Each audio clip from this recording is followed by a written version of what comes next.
Oh man, I've got like a whole laundry list of excuses. Because it's been a very long time since I uploaded anything. Like, first of all, my newborn has been very very different. Like with the way the scheduling has worked out. My son is in school now for the first time ever, and so there's just I can't like stay up late and play into the middle of the night anymore. Um, and I don't know, things just don't work nearly as neatly as they used to. Um, so it's been a lot harder for me to play recently. I also haven't touched Frosthaven for a while, for almost a month now. I lost a lot of motivation to play once I retired my Prism. Um, I don't want to play Meteor, and I do not want to play Drell. Um, and I don't know. I theory crafted a build with Bone Shaper, like revolving around the level 4 card critical failure, and then I threw the cards together and I tested it for one level, and it just did not work. And I was really sad. And by the time I get to level 8 with Bone Shaper, I wouldn't have a Kelp anymore anyway. And anyway, I just I did spend like 2 weeks a month ago doing a lot of theory crafting for a Frosthaven speedrun. Because what I want to do, like I want to do a segmented version of the speedrun where I would only have to play a level at a time, and then after the level I would be able to save and then attempt the next level as many times as I want. That way I don't have to do it all in a single sitting.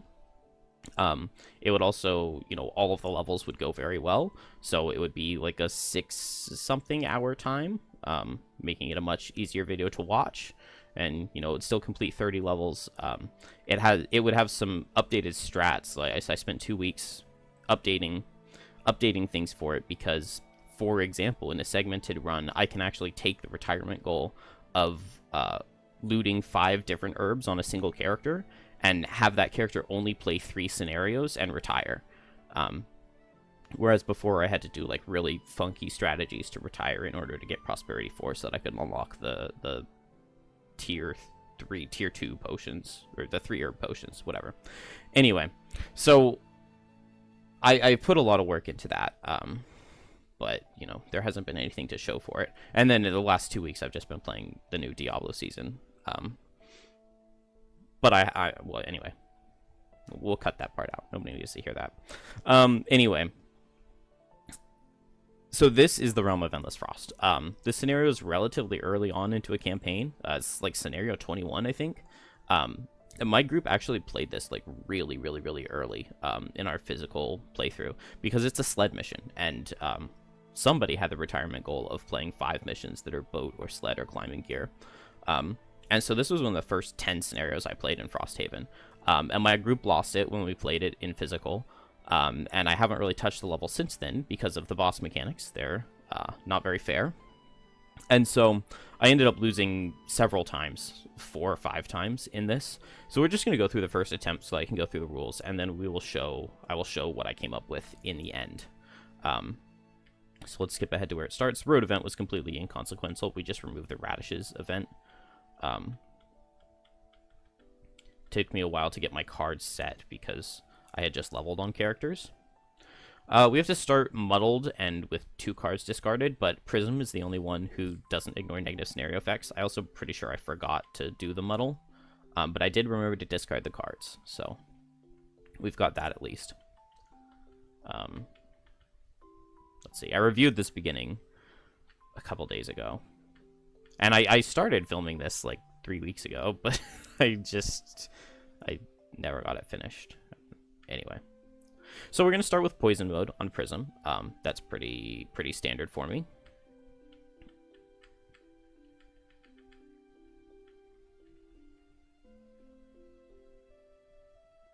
I don't think the challenge matters because I know that this is a failed attempt, so we don't really need to worry about any of that. So Death Spiral and Mantle of Dread, so that Kelp can get a stun set up whenever it gets its first Bane off. And then the Living Spirits just move forward and curse, which is very nice for me. I do have a couple curses on Infuser now, but the Living Spirit moving forward is really nice for Kelp. Looks like I did remember the muddle on Prism, so it might be the winning attempt that I forget the muddle. But I'm able to get up my Rapid Fire Machine Bolter, so that he has multi-target and he can hit those Frost Demons over and over.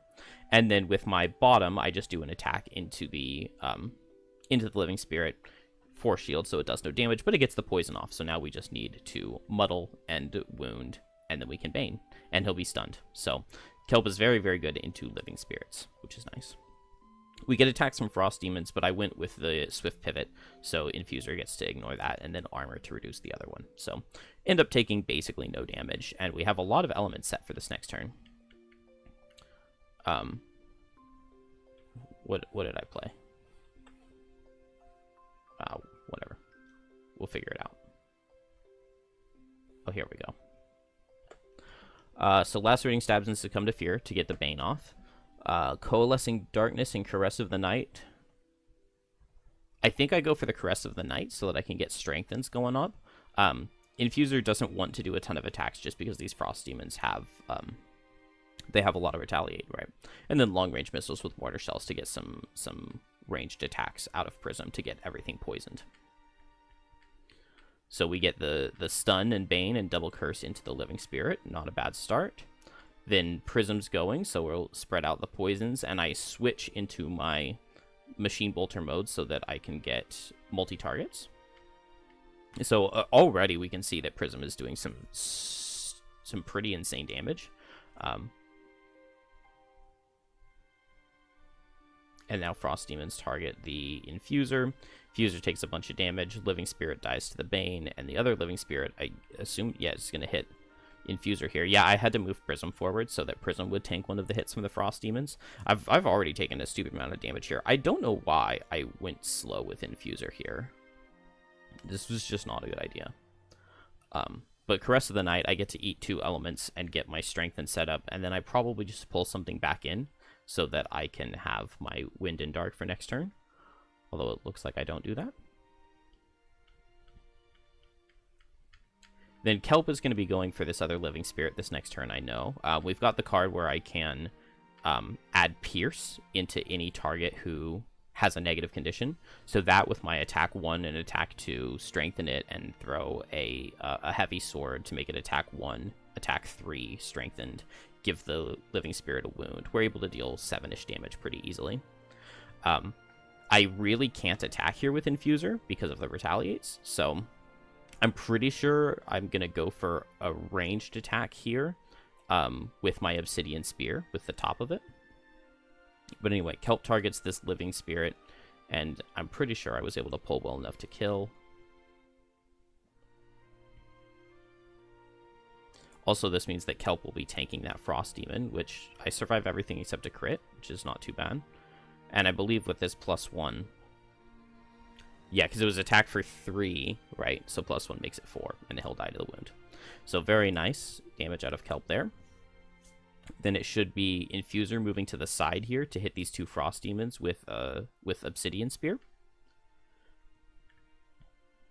And this way, I can ignore that Retaliate, and I get to use the Strength in a little bit. We've still taken a ton of damage, though, which is not good.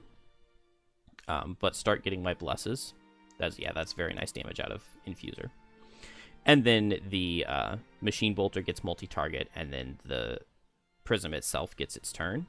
And I was able to use the bottom here of Hijack, which is pretty cool. Force one Frost Demon to attack another. And since they have Retaliate, they will both end up suffering damage.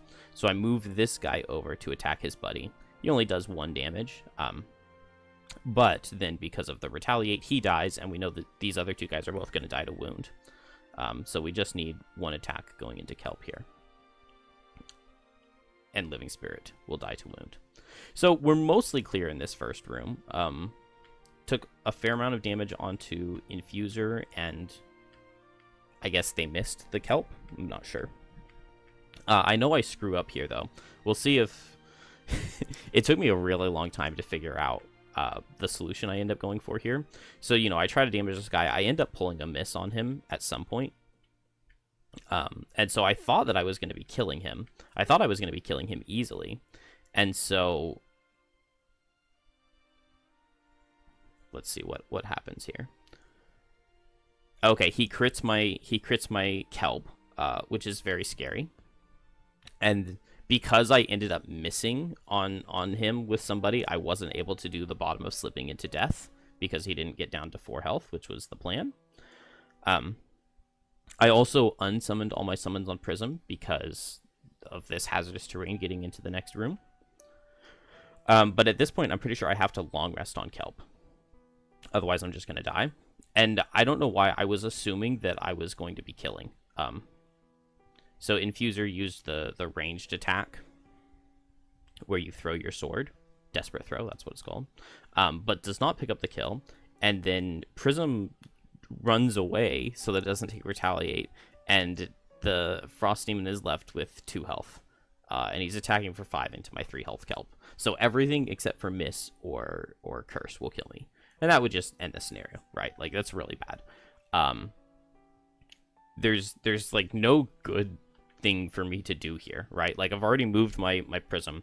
I was like trying to think of a way to have it target Infuser, but it's not going to target Infuser. It's always going to target Kelp. But there is a solution here. It just took me a really long time to find it. You know, had I been close with Prism, I could have used the Stonewall Potion, but I've already done my move. You know, it'd be very disingenuous to move back over. What I eventually realize here is that because this Frost Demon has to move to get this pattern, because it can hit 2 targets with the pattern that it has on this card, he's going to move, which means he will end his movement next to me, and I can use my Parrying Gauntlet on him, on Kelp. I had thought about the Parrying Gauntlet earlier. I was like thinking about it right here, you can see. But I was thinking, well, he's right next to me, so he won't be ending his move. He won't be performing a move. Therefore, I won't be able to use it. But since he is moving to hit the Infuser, I do actually get to Parrying Gauntlet. I finally figured it out after several minutes. And so he moves up to me, and I just needed anything except for a miss. And a -2. And we got it. So he dies. We finish out this first room, you know, at the end of Kelp's first rest cycle. But it was very rough. Very, very rough. And my character is all really low here. And I did not, you know, I'd played this level before, but it had been over a year. I did not remember what was going on here. So it turns out when you open this next door, let's see if we can find the rules. Yeah, it takes me a while to open it. I was not ready. So where is it? It's going to be here somewhere. All right, we finally opened the door. So we place all characters and character summons in initiative order next to the door in the next room, though. Then we remove the first room from the scenario. There's a glowing orb that's going to have 26 health, I believe. Enemy to us, ally to monsters. Whenever it suffers damage, all characters and all monsters suffer too. Now, importantly, that does not say summons. It does not say character summons, so my summons don't just get evaporated. But 26 health, you suffer too. Every time the thing suffers damage is, like, awful. I mean, my Kelp only has 7 health. So the scenario is over at this point. I mean, I do not have healing. There's no possible way for me to win from here. I did keep going just to see the end of the scenario, but like at this point, opening the door, I already knew that I was lost. We also spawn skeletons every single round. 2 skeletons every round. I believe 1 normal and 1 elite. And you have to destroy this orb to stop the summoning, and you have to destroy this orb to unlock the next door. So I'm just completely screwed here. There is nothing. There's no possible way. Luckily, though, with this teleport, it means that I will be able to bring in summons. I can bring in a lot of summons in the first room, so that's going to make future attempts way easier. So I did end up eventually being able to break the orb on my first attempt. I just threw everything I had with Infuser, like Ancestral Blade with Frenzy Potions and Strengthened and Power Potions, and I'm not exactly sure how much damage I was able to deal. But, 27, not 26 health. Even worse. But yeah, with multi-target on these living bones, with everybody suffering too every time the orb gets hit, it's pretty rough. Honestly, I don't think we really even need to show any more of this.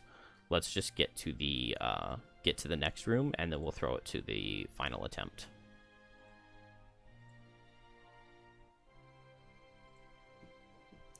Because, like, I don't think there was really any super in-depth or cool strategizing here.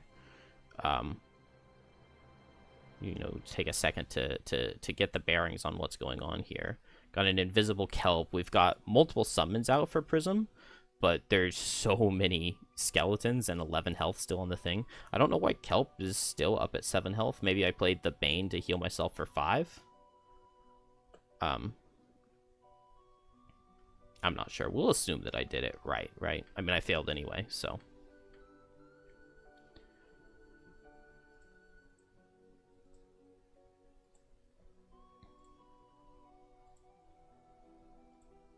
Do I not get to the final room in this video? I guess I don't. 1 second. Okay, so yeah, the first attempt was not an hour and 20 minutes. The first attempt was 2 hours, which is why we're, you know, going through it rather quickly here. So I eventually am able to unlock this third room, which is really annoying. I feel like this room should not be in the scenario. It's already so long. And then the end is just busted. Very difficult. I believe I'm reassembling here to try to get as much stamina as possible on Prism, but it's not good. So in this third room, all of these obstacles are destructible. But it's going to be really, really hard to get any summons through.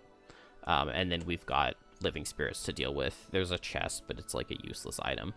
I mean, it's just really bad. I mean, this whole room is just about stalling you and taking your stamina, because it's basically going to take an entire rest cycle for everybody to get through this room. You know, at this point, we should be...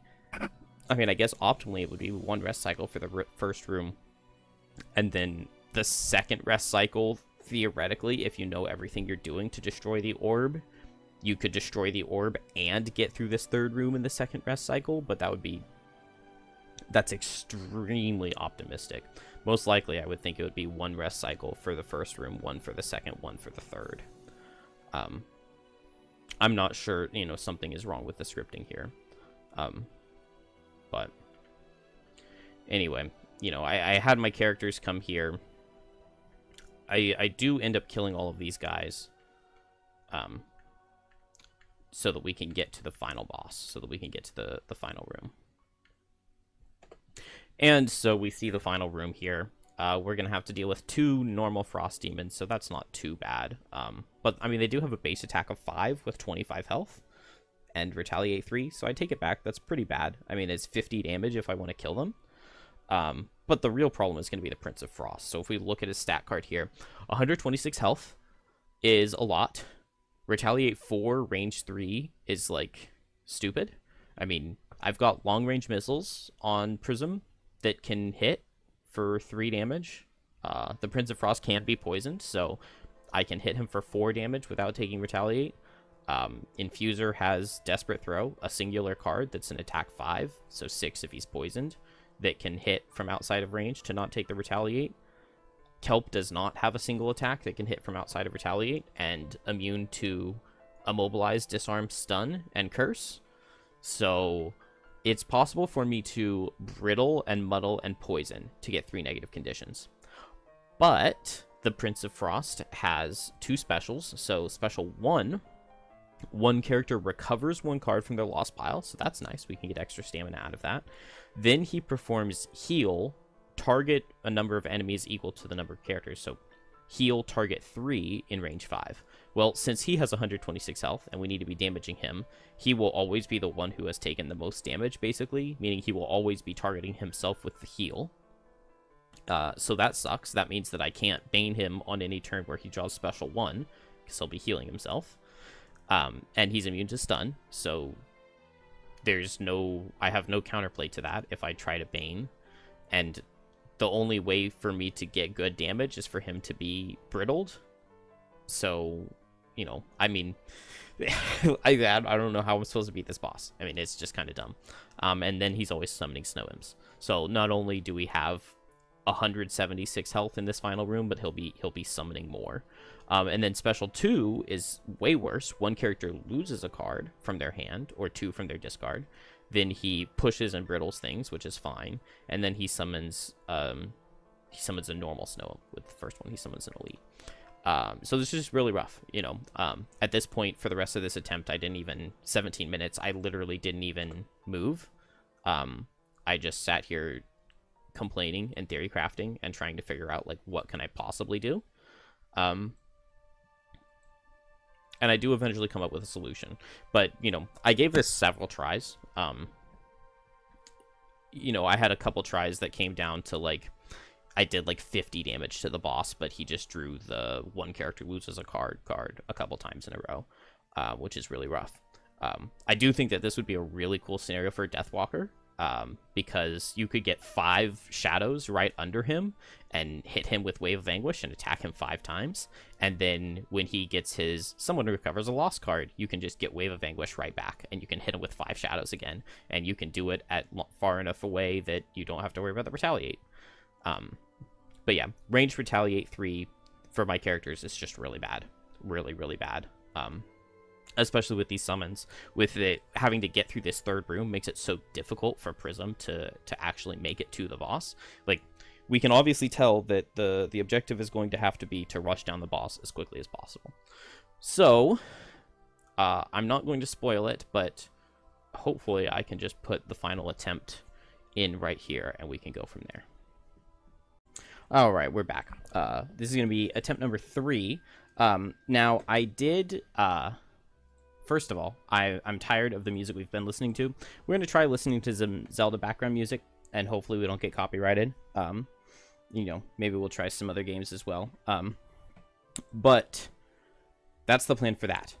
The plan for this, you don't get to know. I've thought long and hard about my strategy for mainly how I'm going to deal with this stupid frickin' 126 health Retaliate 4 guy, and I have a plan for it, but I am not going to tell you. I do need to go back to town, so I'm going to go back to town. I'm going to skip the event. I'm probably not going to build a building. 334. Oh, no. I've got 1 level left of the Craftsman, right? So I'm going to build the final level of the Craftsman. Or are there 2 levels left? There might be 2 levels left of the Craftsman. I'm going to upgrade the Craftsman 1 time. That's not going to matter too much. I'm just going to skip all of that. And so I will show you what I bought, but I am not telling you the plan. You will just have to stick around to find out. Okay, I think I've got it worked out, so we can go pretty fast. I'm just going to skip the event. I am going to do some of the other stuff. I don't know. It's a weird town thing. I don't want to take too long. So I'm going to spend 18 gold. Get the 3 of each. I get my 2 herbs from my garden. And I'm going to donate 5 gold to get 2 blesses. Then we go to downtime. I'm going to sell my tower shield and giant sword for 20 and 17 gold. So that'll be 37 gold total. And then 37 gold plus my 25 is going to give me 62, and I'm going to spend 60. So I'm going to go down to 2 gold. The items I'm buying are from the Gloomhaven purchasable items. These swords that during your melee attack consume dark to add +2 to an attack and consume wind to add +2 to a single attack. Maybe... You know what? Instead of wind, let's do leaf. Let's do the leaf one instead. The Tremor Blade. I actually ran this sometimes on a Cragheart. With, like, there are 2 tops. One of them is Kinetic Transfer. I think it's 19 initiative, which is, like, really good for the Cragheart. But you get it at the same level as Rock Slide, so you have to, like, take it at level 5. But the top is Move 1, Attack 4. You pair it with the Tremor Blade, because it's really easy to get Leaf. And then the bottom that increases all your melee attacks by 2 for the round, and your top action, well, it's your whole round, but your whole round's action is Move 1, Attack 8. Yes, please. Anyway, you know, I said, like, we're gonna go fast, and it's like, ooh, but let me talk about this item from a completely different game that we're not even playing right now.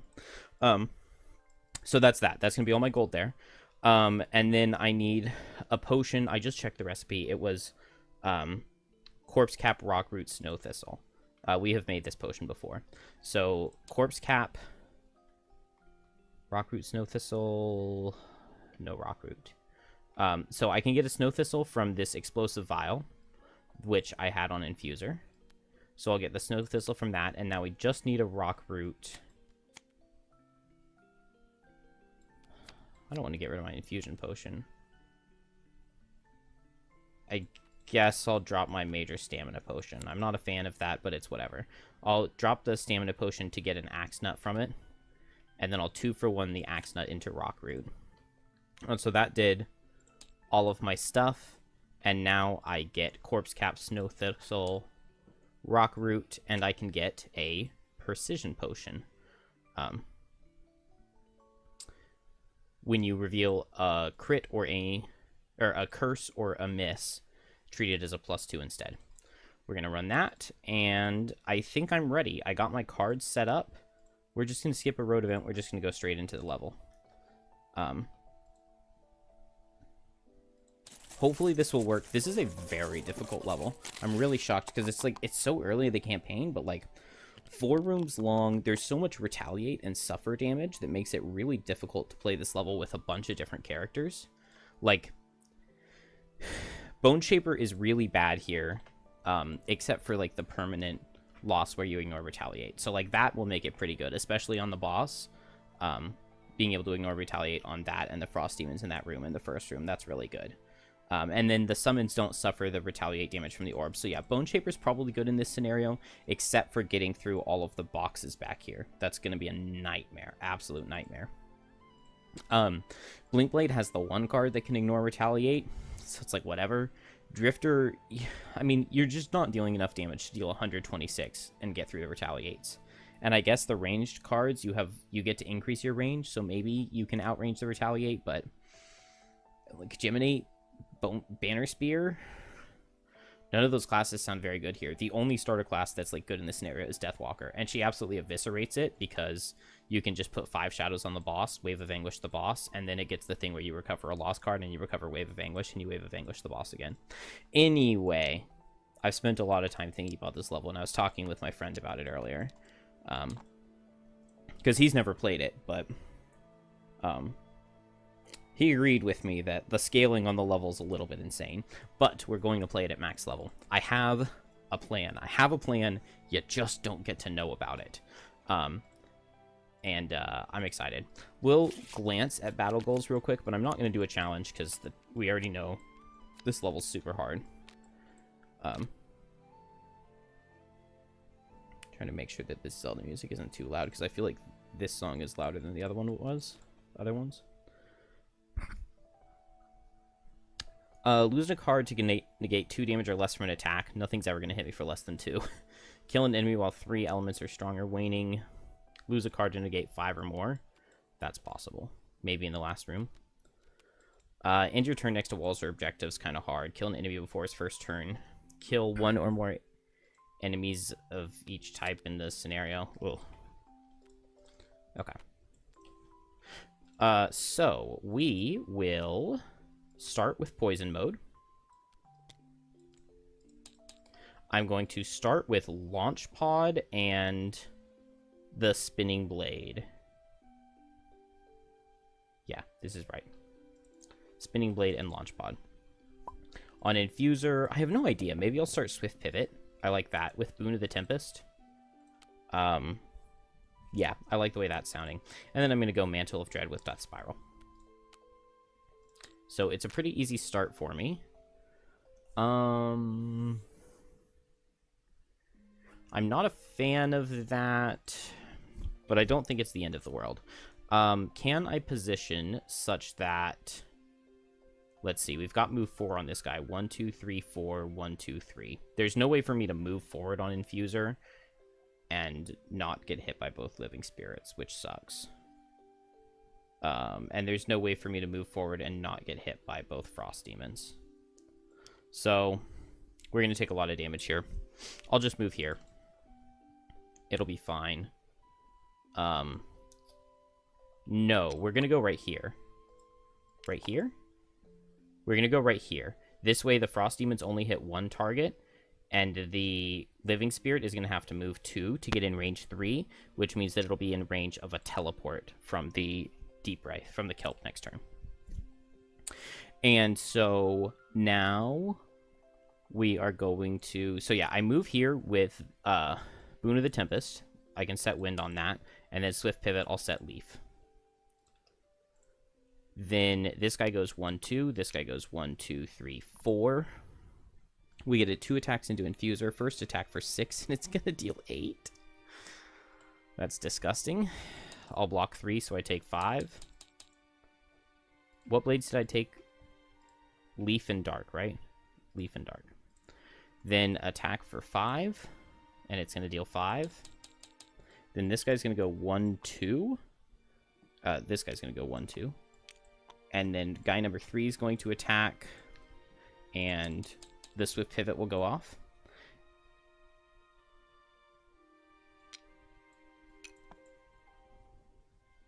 I would kind of prefer these guys be like this. I don't know, maybe not. No, actually, like this is good. Like this is good. And then the other guy is going to hit Infuser. Nice. And only deal 3 damage, but they, like, killed Infuser here. That's kind of crazy how much damage they did. Yes, I have to say I am not a fan. Okay. I can make this work. Kind of.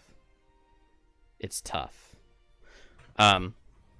So what we need to do, we did all of them. So now it's going to be Prism. Prism's going to go 1, 2, 3 with the bottom. Move 3, attack 1 on 2 targets. We're going to hit the Frost Demon and then the Living Spirit. And I'm going to deal 1 and no damage. I take 3 Retaliate.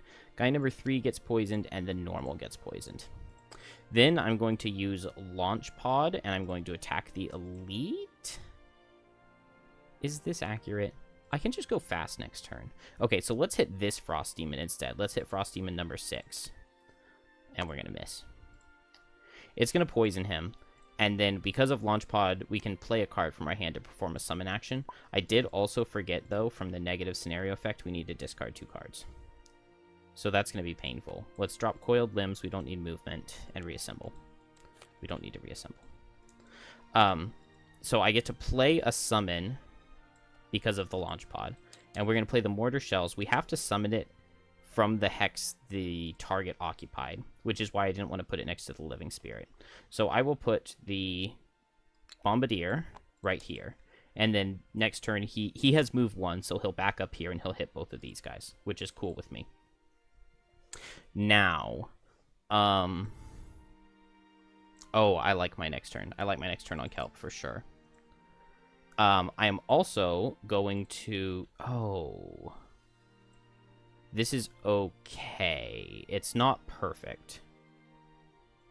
It's not perfect. I'm going to use my Strategist Ring to play another summon from my hand, and it'll be the Rapid Fire summon. So we got to play 2 summons along with doing a couple attacks for this round. We are trying our absolute hardest to go, like, crazy insane in the first room here. I need to make sure I protect this thing so that it doesn't die this next round, but I think that should be doable. I've got items to do so anyway, so I might as well. Kelp is going to set Death Spiral, so add Stun and Double Curse to its next Bane ability, and set Mantle of Dread, add Wound or Muddle to its movement actions. And we're new turn. So I need to go really fast on Prism. I need to attack this Living Spirit so that it is poisoned. I could just long-range missiles aimed assault and poison both of these guys. I like that. I like that. And then everything's poisoned. This summon's going to hit these 2 for 3. This summon's going to hit these 2 for 3.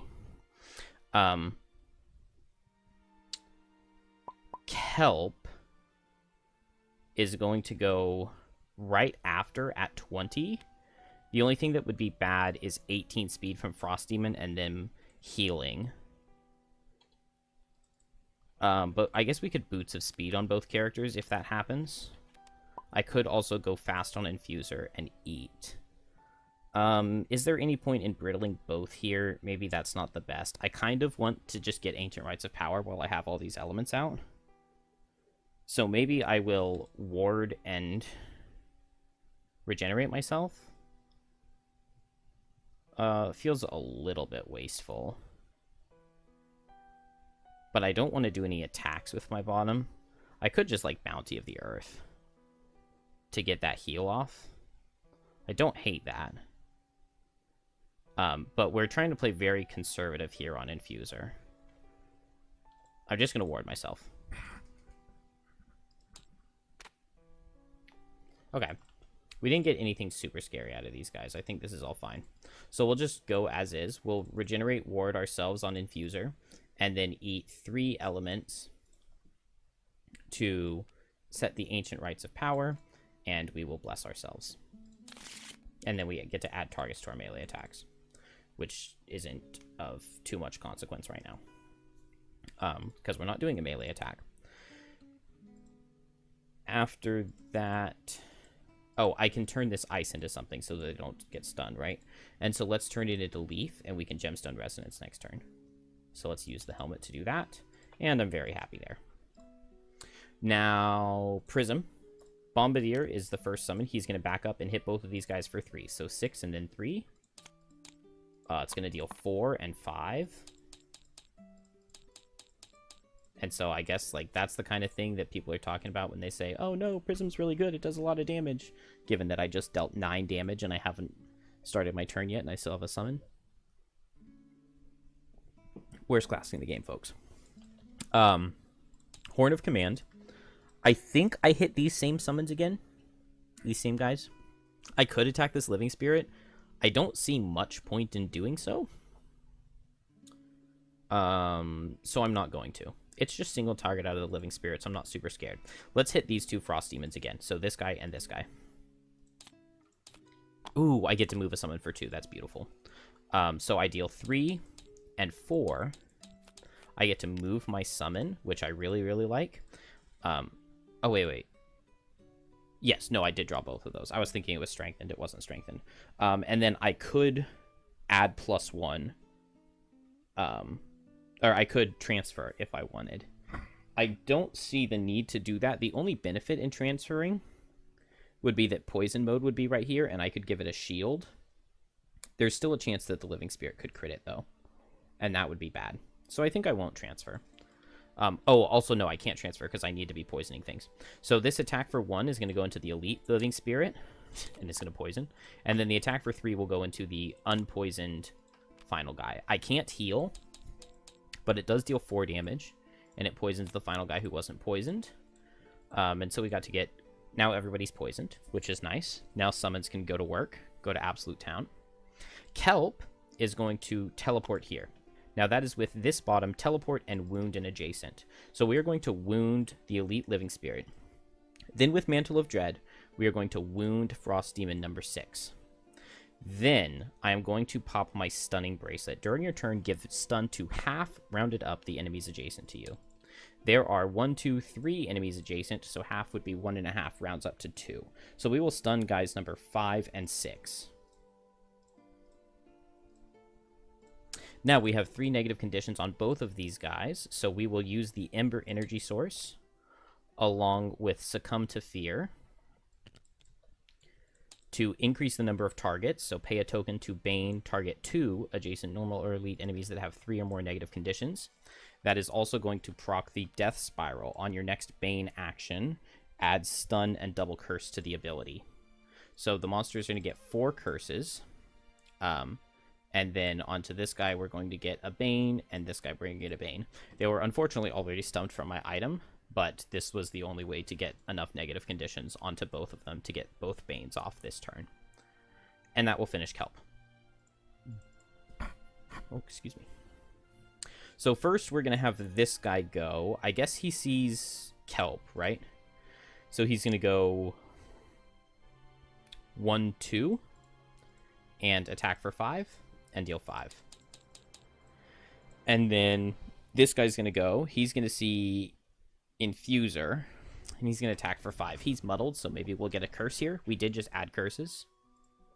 No, but we did dodge the crit. So attack for 5, it's going to deal 2 damage. Unfortunately, we don't get that regenerate. Oh, but I can regenerate from Prism. I need to make sure I do that this next turn, because I think I'll be, like, killing everything. Then guy number 6 is going to suffer from his wound, and then suffer from his Bane. And then Living Spirit number 10 is just going to die.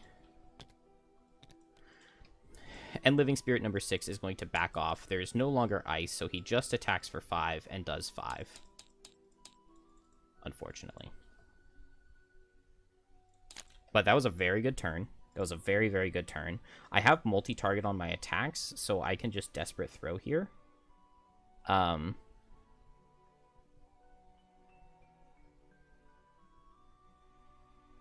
guess I like going here and hitting these two with it. And then I would love to get Caress of the Night up, I think. So I'm going to Desperate Throw with Coalescing Darkness to get 2 elements.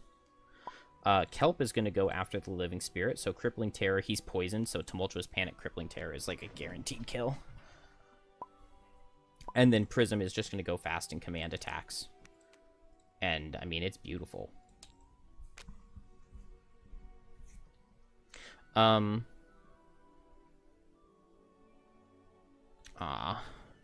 Actually, I thought of an issue. That's okay. Prism first. So Bombardier is going to attack 1 and then 6. I get to move a guy, so I deal 3, and the crit kills. And I can move my Machine Bolter so that it's in range to hit both of these guys, which is just wonderful. Then Machine Bolter is going to hit 3 and then 1. And it's going to deal 4 and 3. And I can switch modes. The benefit to doing so would be that I could get off a Regenerate.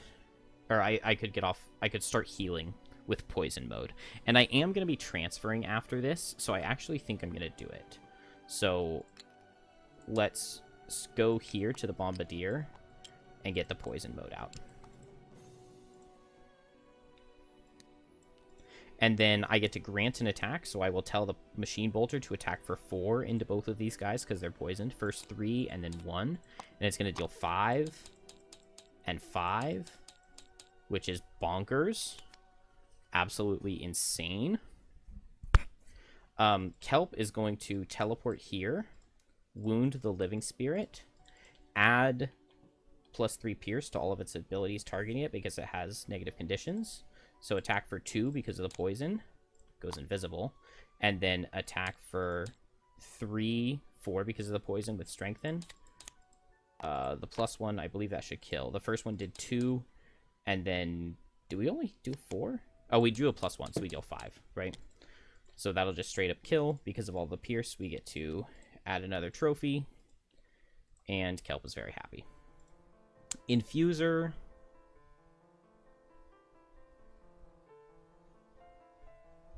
Man, it really feels like I should be able to just, like, straight up kill. Oh, I can use the Tremor Blade. Okay, cool. So, attack for 5. We get to target 2 because of the Ancient Rites of Power. So, first onto this guy. And we kill him, and we get to set Dark. And then it's attack for 5, 6 because he's poisoned, 8 because of Tremor Blade. 9, 10. Oh my gosh. And we get to turn the Leaf into Strong Leaf. And then it doesn't even matter that I forgot to do the bottom first to get the elements. Because I still get to have 2 elements for Coalescing Darkness next turn. So I just move 2 to pick up a loot. Oh my gosh, we evaporated this first room. That's like the most satisfying room I've ever had. Like, Kelp is insane. This is a crazy combo. Prism throwing out that many poisons. What's even more insane is that, like, my level 9 character did not contribute very much here. I mean, 5 and 8 are high-level characters. Level 9 character, literally all she did was tank because I am trying to set her up for the finale of this level. This might be, like, one of the... This is the second most effort I've had to put into a level in this playthrough. The most was the Lurker finale. But, like, this level I've put a couple of attempts into. I've put a lot of thought into what I'm doing. Oh my gosh, I have so many cards left to play.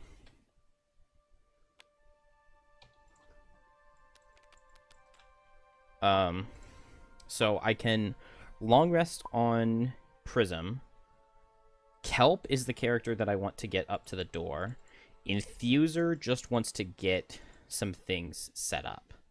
So I want to play Caress of the Night, and then my bottom doesn't really matter too much. I would love to get to keep elements out, but I guess that's not a thing. I would love to get to have Leaf. Oh, you know what? That Leaf wasn't there because I used the Tremor Blade, which also is not a spent item. It's just always permanent. But the Leaf is not there, so I just have Dark, actually. Which actually kind of sucks. So I have to choose if I want Caress of the Night or something else. So we're going to play Veil of Protection here, then, in that case, on this turn. And then Prism is long resting. Unfortunately, Prism had to like play a bunch of extra cards and got screwed up because of the scenario effect. So I had like 4 cards of stamina leave. Well, 2 turns of stamina leave early. So Infuser is going to play the Veil of Protection, just get a heal for 3, I guess into itself, because it's low, and set Leaf. Oh, Prism is going to go first on the long rest, though, and use its Soothing Scepter on Infuser to give her Regenerate, so she gets to heal 1 on her turn. Then these are going to come back. No, we want Prism. A card to lose. That's going to be hard. Launch Pod. Never mind. It's not hard. It's a very easy call, in fact. Then Infuser does her turn. I think I finished that. I can't do this attack since there's nothing to hit. I really wish I could so that I could conserve that Dark. But I cannot. So I guess we won't get Caress of the Night up. I really would like to have the Strengthen, is the issue. Also, I don't need this headphone on. Wow, that sounds very different. The world sounds infinitely different without double headphones on. It's kind of crazy. It's actually throwing me off a little bit. And then now Kelp is going to do Grim Trophies to loot these 2 tiles. Ooh, got a Flame Fruit. That's nice. I get to go up in things, and then I get to teleport here and set Dark. So now I can Caress of the Night, or I can Gemstone Resonance. The definite benefit to Gemstone Resonance is getting a Regenerate here. Yeah, I just need this heal, I think. I could also Bounty of the Earth to heal myself. I'm very, very, very low. We'll go late on Prism. Move 4 should work.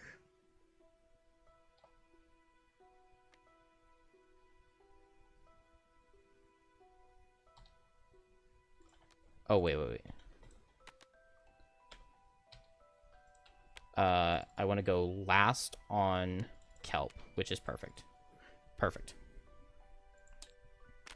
Okay, so Infuser first is going to Gemstone Resonance with the Leaf. That's going to give herself a Bless. It's going to give a Heal 2, Regenerate into Prism. Prism is going to Regenerate, then go 1, 2, 3, 4, since we're in Poison mode. Ah, dang, that's not enough to reach Kelp. I thought I was going to be able to Soothing Scepter, but it's just not quite enough. We don't have Reduced Move, do we? No, we add. Whenever you suffer damage, 1 adjacent ally suffers 1. I totally did not realize that was the negative effect of this mode. I know I've read it before, but I feel like I've never read it before. We'll just set the Aimed Assault Turret. We'll just do that. I think I missed 1 experience because I'm pretty sure I played Remote Control top. Kelp is just standing there and not doing anything. I don't think I regenerated Infuser because I thought I was at 9 health already, but maybe I'm wrong. I don't know. Now we long rest 2 characters, so I just need to get closer.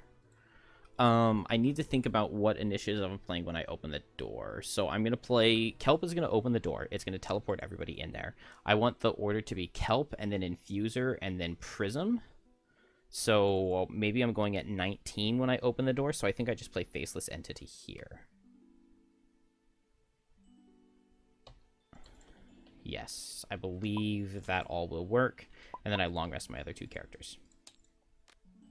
Prism goes here, is going to use its Soothing Scepter to put Regenerate onto Kelp. who just needs all the health that it can get. And then Infuser and Kelp both get to heal for 3. Gemstone Resonance comes down. We get to reset all of this. We need to lose a card, which I'm not a fan of. Is it Coalescing Darkness? Is it Veil of Protection? Maybe it's Veil of Protection. I would really like to be able to heal up all my characters, though. It can't be Swift Pivot or any of my infusions, I don't think, or Crystalline Aegis. Maybe it could be Bounty of the Earth. Maybe it could be Bounty of the Earth. I would rather have Veil of Protection than Bounty of the Earth, I think. On Kelp, it should be a relatively easy decision. Grim Trophies. We don't need Grim Trophies. We don't need to do this bottom spend to get a bunch of attack for ones. There's no point in the level where that's really going to help me. I really wish that I had more health on Infuser.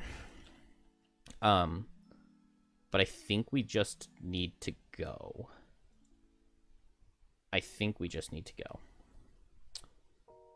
Oh, but I did just think of something.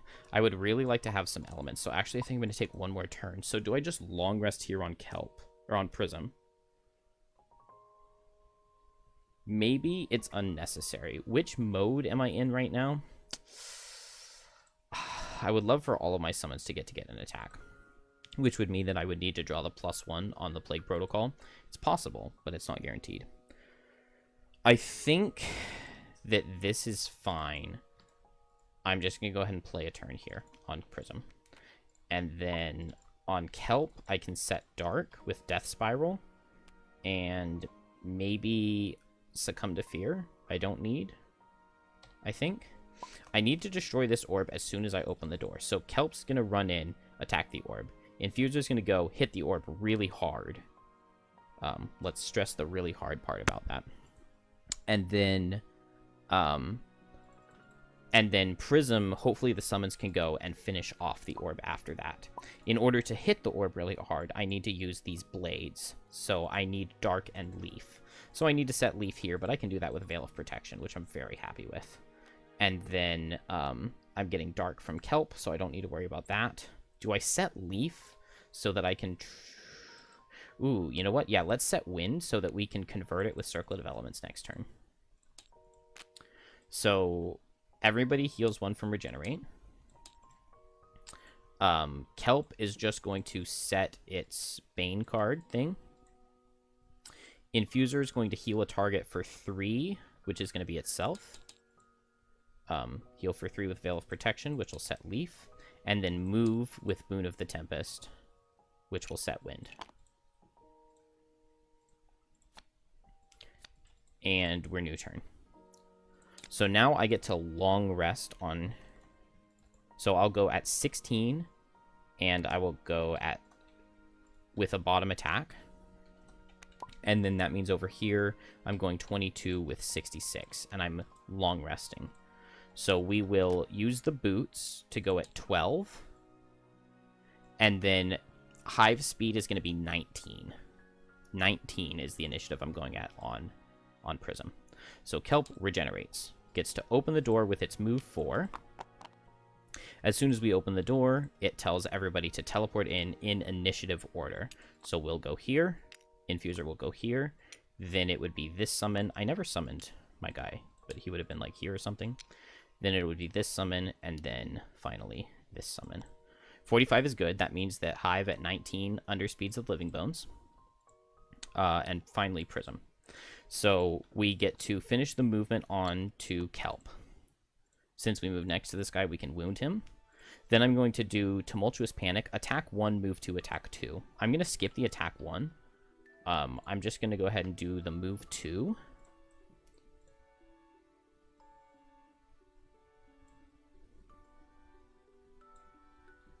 So we can go over here, and then I'm going to make the attack 2 an attack 3 with Strengthen.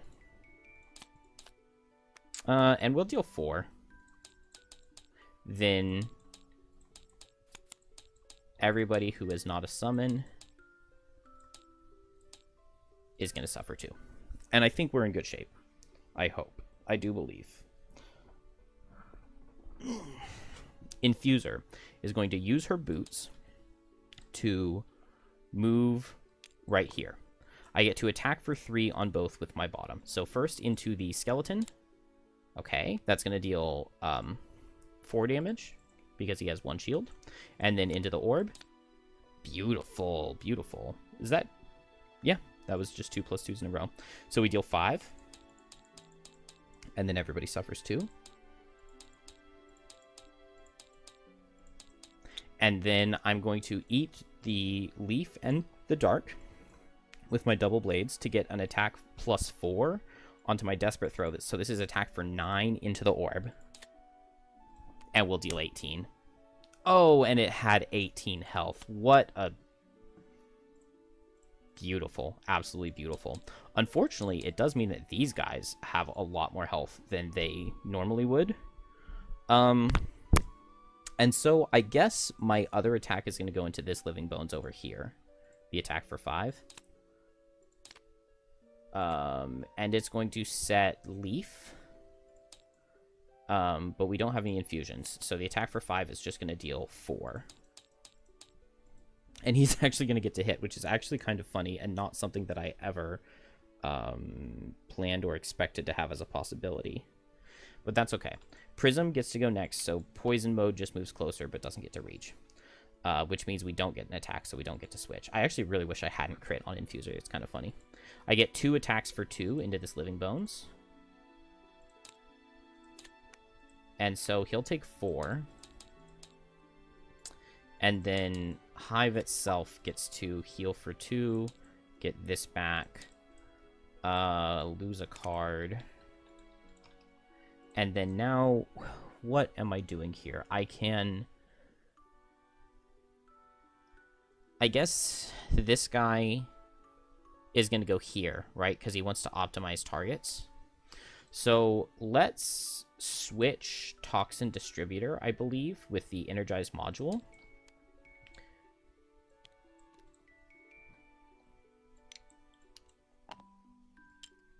And then now that I'm here, I can Stonewall Potion, ward myself and 2 adjacent allies.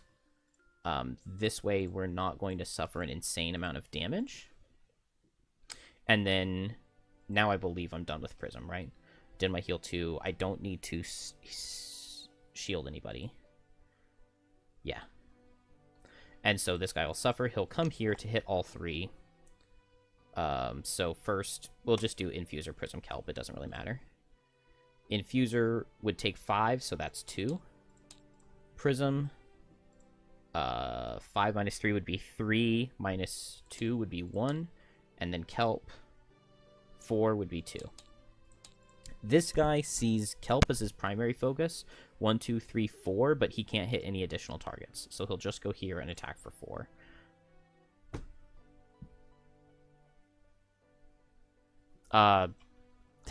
Okay, I used my Forest Imp on my turn.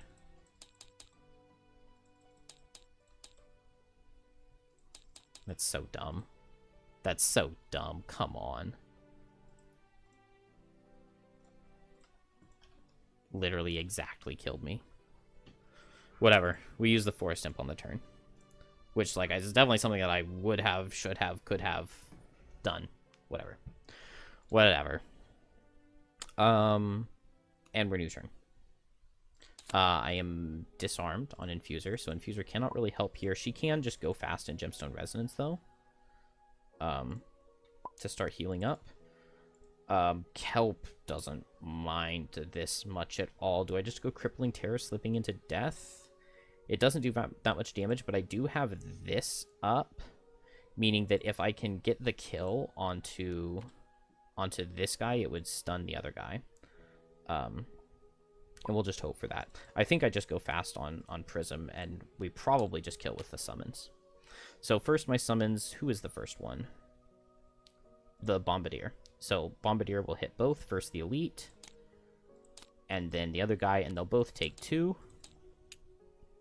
Do I want to switch? It doesn't really matter. I didn't get to do the heal 3 because I switched.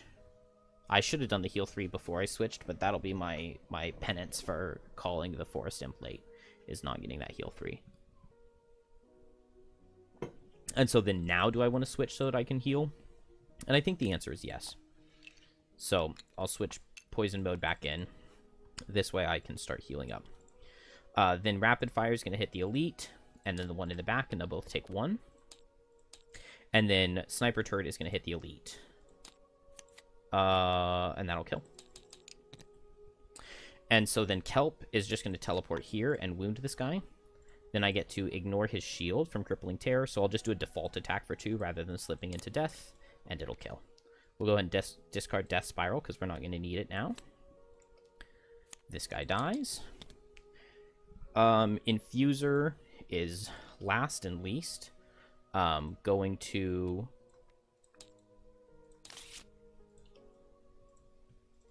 heal 2, regenerate onto Kelp.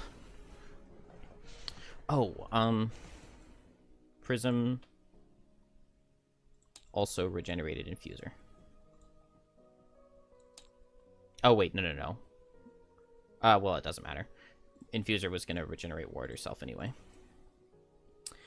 Oh, and then I forgot to do my top on Prism. I'm just going to reassemble. So we'll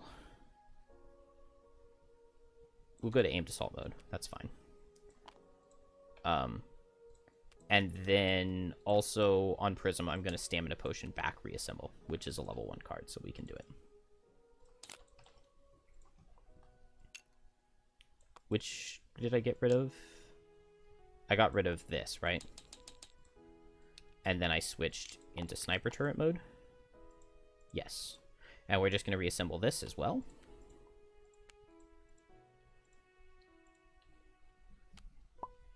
I would love to get some heals. It looks like I don't have any elements, which I think I was able to helmet an element, but we won't really worry about it because I wasn't going to be able to get anything. So I guess we just move closer to the next door. And then I can get elements here. Oh, I know what I'm going to do. I can Swift Pivot for an element. I can Soul Hunger for Dark. I can use the Lightning Eel on the last character to go to recover a card on everybody, and then I can get Caress of the Night. Because I have one more card? Yeah, I have one more card. Beautiful. So we'll just play this. It means that Kelp won't get anything out of the Lightning Eel. It also means that we'll be wasting the regenerates we have because we'll be suffering damage, but it's fine. So I just did to move forward 2. I don't have Bounty of the Earth yet. And then I'll set Leaf. And then Kelp is going to regenerate, teleport here, set Dark with this, and that's all fine and dandy. And then Prism is going to reassemble the aimed assault turret. We'll go into Rapid Fire.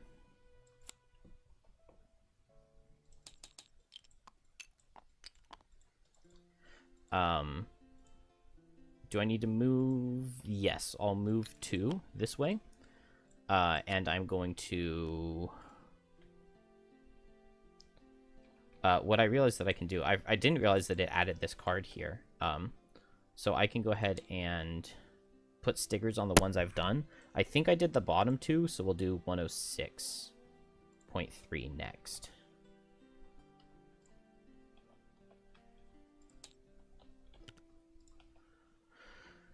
Old coin.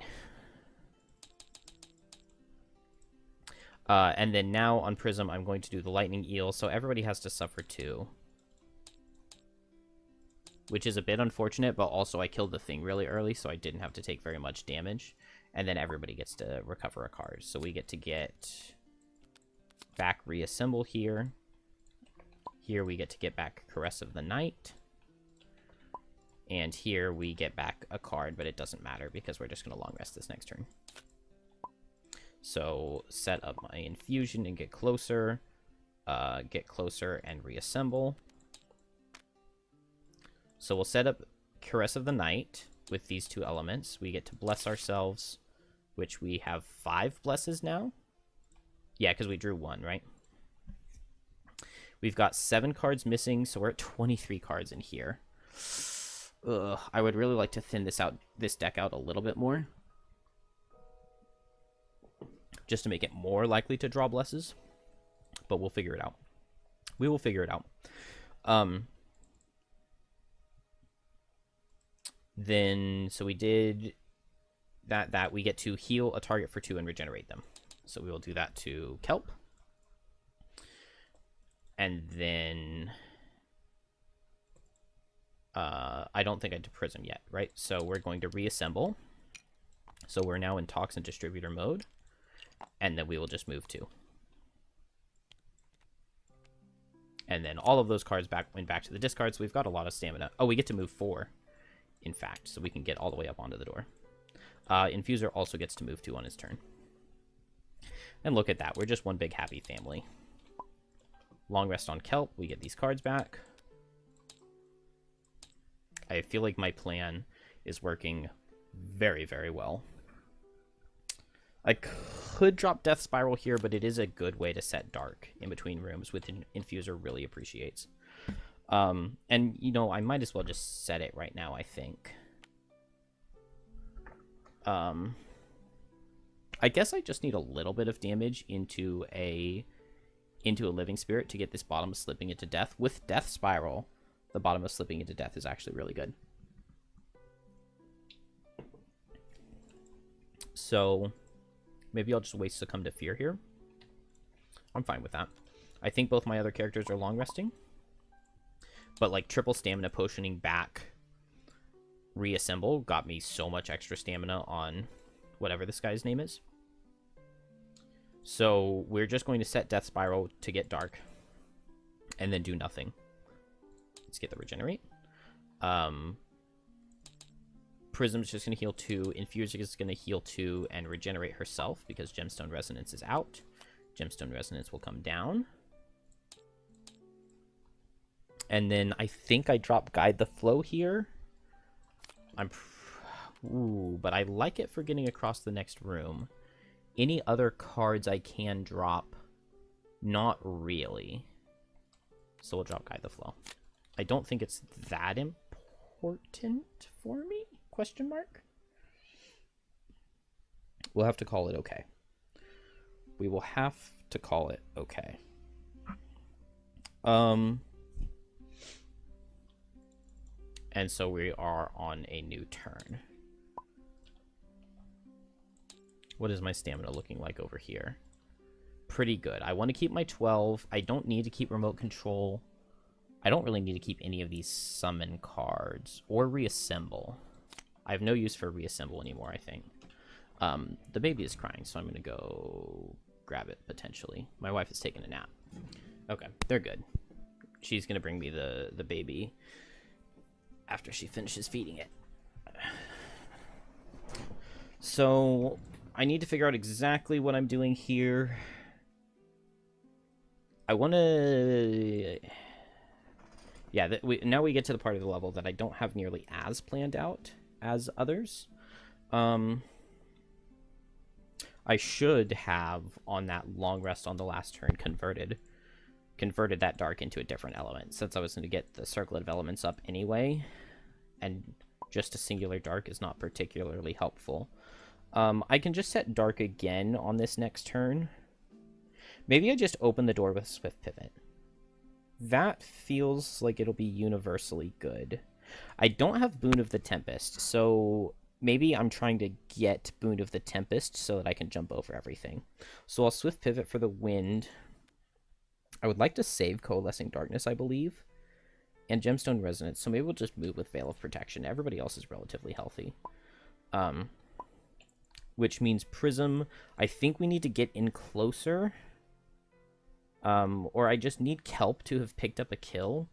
Is it of import that I save Poison Potion on Kelp? I don't think so. I don't feel like I'm going to need it. So we'll go Crippling Terror, Tumultuous Panic with the Plague Flask, and that should guaranteed get me a kill, and then I can go Long Range Missiles, Coiled Limbs, and I'm super, super happy here. I'm very, very, very happy here. So Infuser is going to open the door,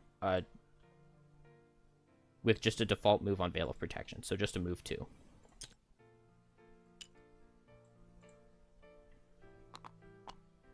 One, two, three, four. Beautiful. So I just need this thing dead. So I go 1, 2, and then I'll set Wind with Swift Pivot. I also need to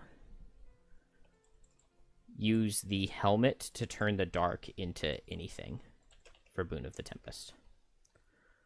Then Kelp is going to teleport here, wound spirit number 6. Since he's wounded, I have Pierce on him. I'm also going to Plague Flask him to poison him. So then I'm going to attack him for 1, which is an attack for 2. Good. And it's going to deal 3 damage. And then it's almost wasteful to do Spyglass Heavy Sword, but we're going to anyway. And we crit, and that's just going to kill. And so this Living Spirit dies, which now means that Prism, whose turn it is now, I don't think I regenerated, Prism can go 1, 2, 3, 4 with the jump from the Coiled Limbs, and attack for 3 on the Living Spirit in the back. We're in poison mode, so it will deal no damage, but it will poison. I guess it makes sense to just destroy this bookshelf, doesn't it? And then everybody can get close to the door. My characters are low, but I don't think that matters. Skeleton's going to come here to attack Infuser. And she is going to take no damage. And he's going to take 4 from the Swift Pivot. This guy is going to attack Kelp and deal 5. Which we survive. We're not enthusiastically happy about it, but we survive. Dealing with this guy, I guess, is an issue, and now I really wish that I had saved Succumb to Fear, because I could just teleport onto him and bane him with the wound and a muddle and Succumb to Fear, and that would be extremely, extremely easy. Do I just say, whoops, I messed up and play Soul Hunger? I guess so. I think I have enough time that this is all fine. It'll give me a guaranteed kill on the guy, and then I have to worry about absolutely nothing.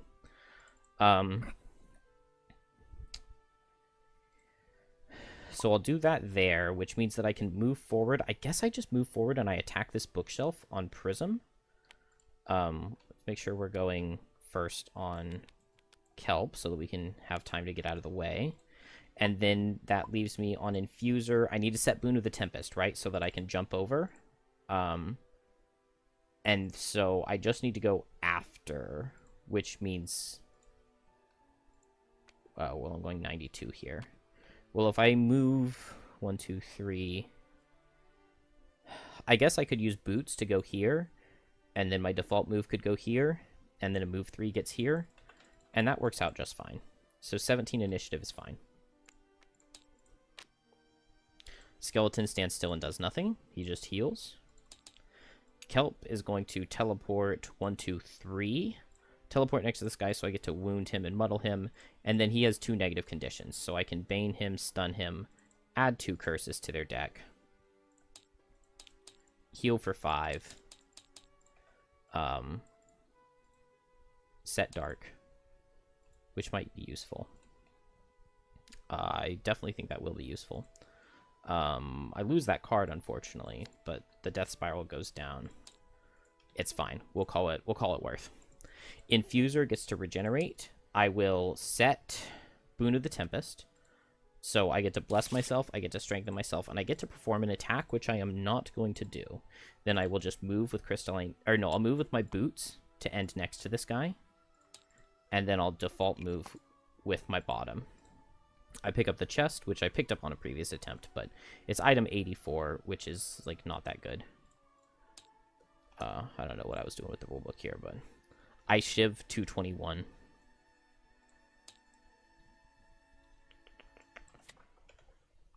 During your attack, consume ice to add Pierce 3 to 1 attack. AKA 15 gold. So, we get to use this for now for the rest of the level, since we just found it. Then the Living Spirit is just going to die to the Bane. Prism was supposed to loot this coin last turn. Nice. Goes here and gets to do 2 attacks for 2 into the bookshelf. And it'll deal 5, so this thing has 4 health left, because I believe they have 9 health each. Yeah, 7 plus 2 is 9.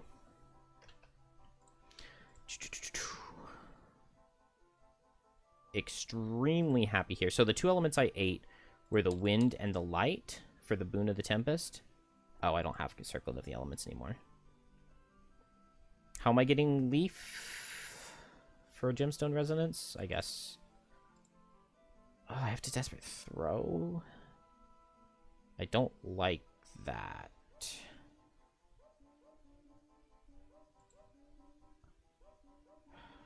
I guess it is what it is. I would just hate it if I drew my natural crit or my natural miss. I guess it's a moot point at right now anyway, because I'm just going to be moving over this direction. So we'll just play cards to move over here. Kelp is long resting, and Prism is just going to attack the bookshelf. So Infuser is just going to default move for 3 with jump with her bottom. Prism is going to attack for 2 onto this table and destroy it, and then can move for 2. Do I need... Okay, I can be right here. That's totally fine, which means that Infuser can get even closer, which is better. And I believe Kelp was long resting, right? Yeah, Kelp was long resting. Very happy with everybody. That skeleton is just chilling over there. I don't believe that he would be smart enough to fight through the walls to get to me. Low on cards on Kelp, but I think it's going to be just fine. We can drop Death Spiral here. It's not going to help since we can't stun the boss. And 5 cards is still plenty. 1, 2, 3, 1, 2, 3, 1, 2, 3, 4, 1, 2. Okay, we're just going to do a teleport 3 here. Oh, and Tumultuous Panic. 1, 2, 3. So we don't do that this turn, we do that the following. Infuser can just long rest. Prism can long rest. So Kelp will just teleport here. We get to heal. Oh, no, we're in poison mode, so we don't heal. I might have messed that up at some point, but... I could also give Regenerate to Kelp, but I don't think it's going to matter because we are basically done with this level. We have very, very little left. I'm just stalling now. Could I have set Dark this last turn? No. Was there Dark? Oh, no, because it wouldn't have mattered because I would just get the element right now, right? Or I would just get the thing at the end of my turn. So I need to... save Veil of Protection to get Leaf out of it, right? So I guess I drop Coalescing Darkness. How many blesses do I have? I have 6. Damn. Okay. This is fine. We're just going to heal with Veil of Protection and move, I guess. And then teleport and move. And here, it does not matter what I do. Oh, once Kelp teleports over here, the Living Bones is going to go after me. So I'll let him go first at 20. And then Kelp's going to go 1, 2, 3, and then move 1, 2 with its top. I'm not close enough to the boss. I need to get down here. But I'm pretty far from the skeleton now. Infuser's going to move this way and heal. Prism can't heal, but I'll still target Prism with the heal. Oh, oops. Minimized my Xhaven instead of clicking Leaf. Heal with Veil of Protection to get the Leaf. Then I'm just stalling. And I'm going to Gemstone Resonance. Actually, I would rather Desperate Throw, because I think I'm fine to lose that card here. We get 1, 2, 3, 4 going towards Kelp, but he doesn't reach, which is beautiful. Infuser is going to heal 2, regenerate into Prism with that Leaf. That is going to allow her to bless herself and strengthen herself. And attack for 3, but she doesn't need to do that. Do I just go? I am at 7 blesses, which means that I have 8 crits in my deck, which means I have an 8 in 25 chance on any given attack to crit.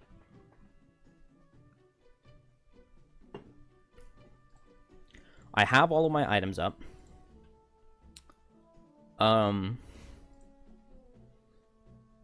Is there any point in going right now? Or would it be better to take one more turn. I can long rest. Maybe I gemstone resonance again. If I no, because I have to long rest because I don't want to lose the wrong card. But I think I see what I do here. I think if I'm thinking about it correctly. So I need to make sure that when I open the door, I have Dark and Leaf. I want to run all the way to the boss and one-shot it. Which you're thinking, it has 126 health. You're not one-shotting 126 health. But I am, hopefully. I need Dark and Leaf to do so. I will need Leaf. So I'll set both of them with a major element potion. But I can always get Dark from Kelp. And, wait, can I get Dark from Kelp? Do I have a card that sets Dark still? No, because I dropped Death Spiral and I played the Loss on Soul Hunger. So I can't get Dark out of Kelp. So that does make things harder. I was thinking that I could set an element on Kelp. I could use my Maynard potion to get both of these on a long rest. Set Dark on Kelp. Turn the Dark on Infuser's turn into Leaf with Circlet of Elements. Eat the Leaf on Gemstone Resonance. So how am I getting strengthened on Infuser?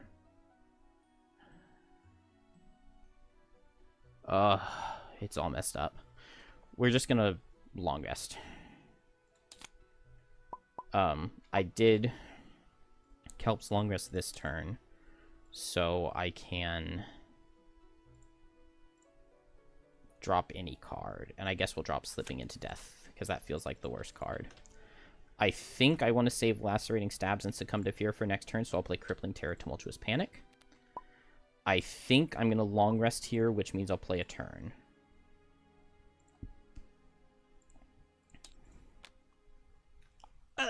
Focus Stabs. You do not love to see that. Can I get away from him? Can I teleport to the boss room from here? No. He has moved 6. So there's no way I'm getting away from him. I could move 2 and then teleport for 3. And then next turn I can teleport for 3 to get here, but I'm not in range of the boss, so I would have to go for Tumultuous Panic to reach the boss, which would be doable. But it would mess up my initiative, and it would mess up if the boss is going for his heal card. I want to open the door with Lacerating Stabs, Succumb to Fear. I'll have Prism open the door at 2 speed using Boots of Speed, and Kelp go at 4 speed with Lacerating Stabs with Boots of Speed. And then if the boss is healing, I hit it 3 times with Lacerating Stabs. If the boss is not healing, I can Bane it with Succumb to Fear, because I'll poison it with Prism. And then I'm going as all in as I possibly can on Infuser. So the question becomes, I think it was right here, can I take 3 attacks for 5? The answer is definitely no. So do I just play the Loss on Tumultuous Panic here? And I guess that is okay. Or I could play the Loss on Crippling Terror. I think I would rather play the Loss on Tumultuous Panic. So that's what we'll do. We'll teleport here and immobilize this guy. Let's give him a wound as well while we're at it, right? And then teleport down here with Tumultuous Panic's Loss. It's not perfect. It is definitely not perfect, but it is a solution. Both of these characters long rested. I still can't heal on Infuser. So, oh wait. I wasn't supposed to long rest. I was supposed to play these 2 cards, which I don't do anything with them. I just play them. So now Infuser gets to get a card back, and so we will... Let's drop Veil of Protection, and we Mana Potion on her turn, which means that we're going now.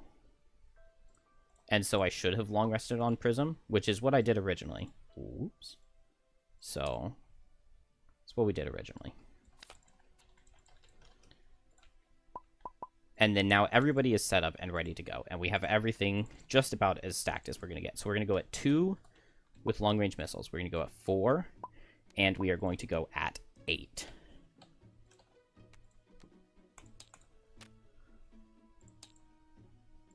Boots on both of these characters to go 2, 4, and 8. This way we underspeed every card because there are no snow imps yet. Snow imps could go at 5, but that wouldn't matter. So Prism has move 2. I don't have reduced movement because I'm in poison mode, so no heal. Move 2, transfer, move 2. Move 2, move 2. Attack at range 5. 1, 2, 3, 4, 5. Into the boss. Attack for 3. It does 5. I'm out of range of him. Out of range of his Retaliate, and he just gets poisoned. He does Special 2, which is the one where everybody loses a card, or somebody loses a card, not everybody, which is totally cool with me. So now the question becomes, do I want to attack him or bane him? And I guess we'll bane him, since he's not healing. So we teleport onto him, we can wound him and muddle him on the teleport, and then we can pay a trophy to bane him. I guess the other way would have gotten 1 more experience, but we would have taken so much Retaliate that we would have died on the final hit of Retaliate. And who wants to deal with that, right? Boss isn't healing, so he gets baned. And then now, for the grand finale, Infuser is going to use its boots. We have Boon of the Tempest up. Oh, I'm not strengthened. That's what the issue was. Oh, damn. Okay. It's too late. Oh, that really sucks, though. I really needed that strengthen. Oh, I screwed everything up. It's okay. We can probably still win. So we use the boots. We have Boon of the Tempest up, so we get to do a move 3. 1, 2, 3. We end next to this guy. Now I will do the bottom of Swift Pivot, so I have a move 3 jump. 1, 2, 3. And then we are in the pattern to hit the boss. So this is attack for 4. 5 because he's poisoned. We'll throw on the Major Power Potion. That makes it an attack for 7. We are not strengthened, so we deal 7 damage. And we take 4 Retaliate, 2 because we were warded, right? Then I get to finish the Swift Pivot with a move 2. We'll set Leaf at the end of our turn. I get to finish by moving on to him. I might as well move here. Then I'm adjacent to 2 targets, so I will brittle both of them, which is Frost Demon number 5. I don't think that's ever going to matter in a million years. And the Prince of Frost. Now, I am going to do my Major Frenzy Potion, now that he's brittled. So this is attack for 4. Power Potion makes it 6. Poison makes it 7. Both of my blades makes it 11. Lucky Dice. During your attack ability, treat the next 3 modifier cards drawn as rolling. So we have attack 11. Miss. No. No. Okay, 11, 12, 13, 14, 14. Oh my gosh, we only dealt 14. So the Precision Potion goes off. That's why we brought this. We only deal 14. That will bless into... Oh my gosh. 14 will bless into 28, and then the Brittle will take it up to 56. We needed to get 1 more bless, and then instead of 56, we would have dealt 112. Ugh. I also got to set an element, so we set the Leaf with the Swift Pivot bottom loss, and then we set Dark with this that we drew, since it's a rolling. Damn it. So we deal 56 damage.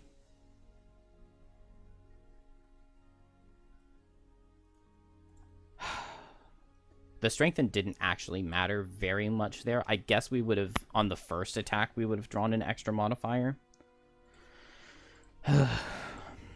Now I wish I had, like, my Ancient Sword so that I could deal an attack into him.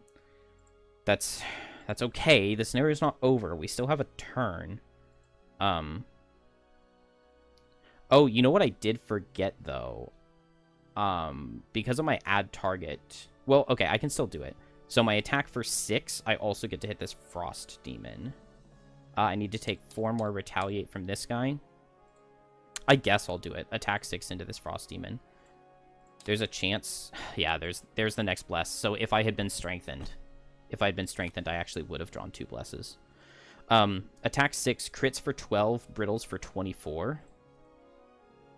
Which doesn't straight up kill this guy, but it does leave him wounded and muddled because of the Caress of the Night. So he will actually die to the wound at the beginning of his turn. Man, I'm actually really nervous here that I'm going to lose, even though I dealt like so much here. Okay, the boss is going to push both of these characters for 2. So he pushes 2, pushes 2. Alright, I am now in possession of the baby, so let's try to make the rest of this quick. So the boss pushes both my characters back. They both get brittled, which I don't think is going to be the end of the world. And then it summons. This will be the normal. I do need to lose a card on a character, and I think Coiled Limbs makes a lot of sense. Let's see, what do we do? How do we do this? How do we do this?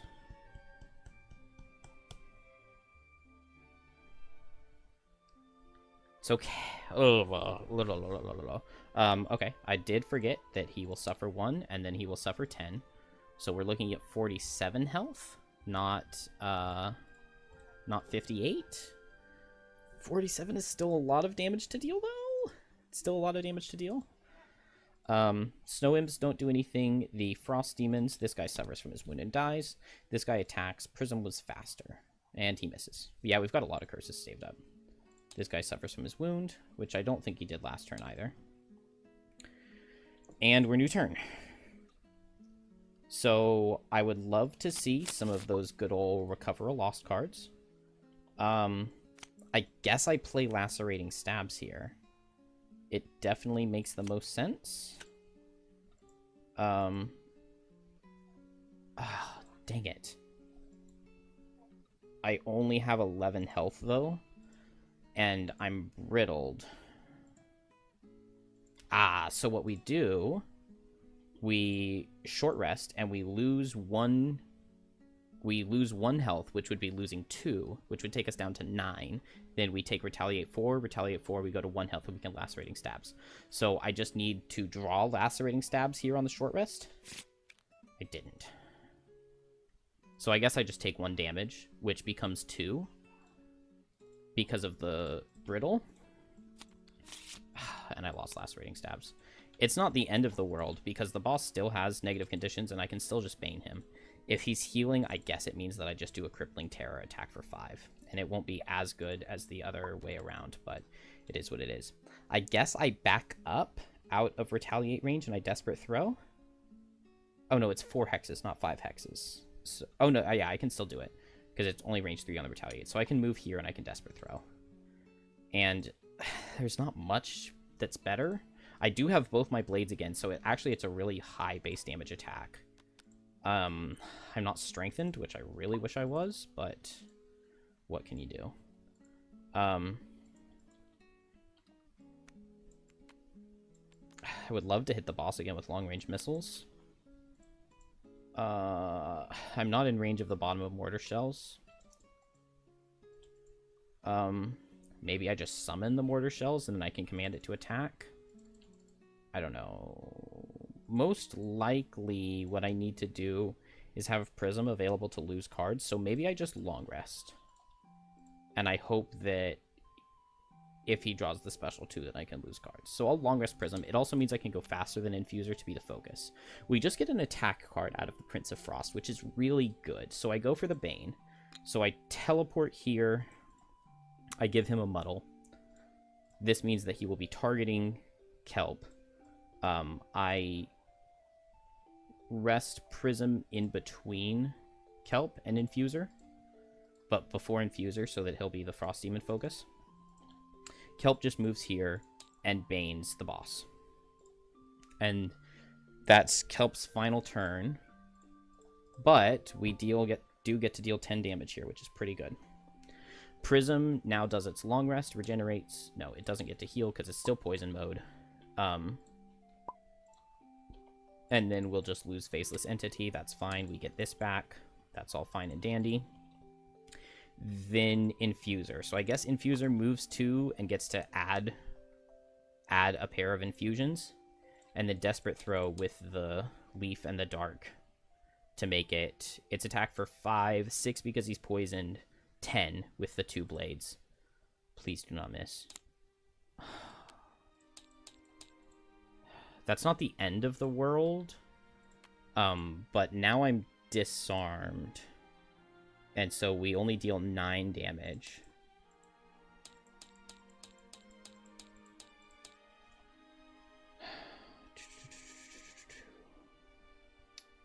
Okay. I really, really wanted to get more than that. We got every element. I guess I just short rest and then I can gemstone resonance myself and then I'll be strengthened at least. Oh, but it would be my final turn, so I have to get the recover card. So I guess I long rest because I have to draw the recover card onto Infuser so that I get more turns.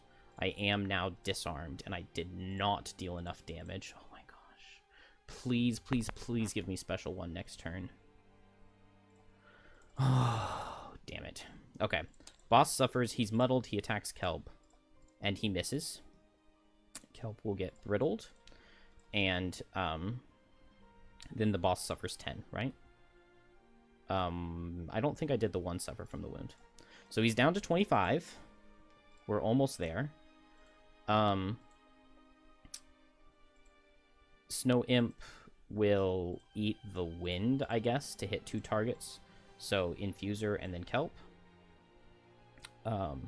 Kelp would take 1, which would brittle to 2. And then a curse. And then Infuser, attack for... Okay, it misses.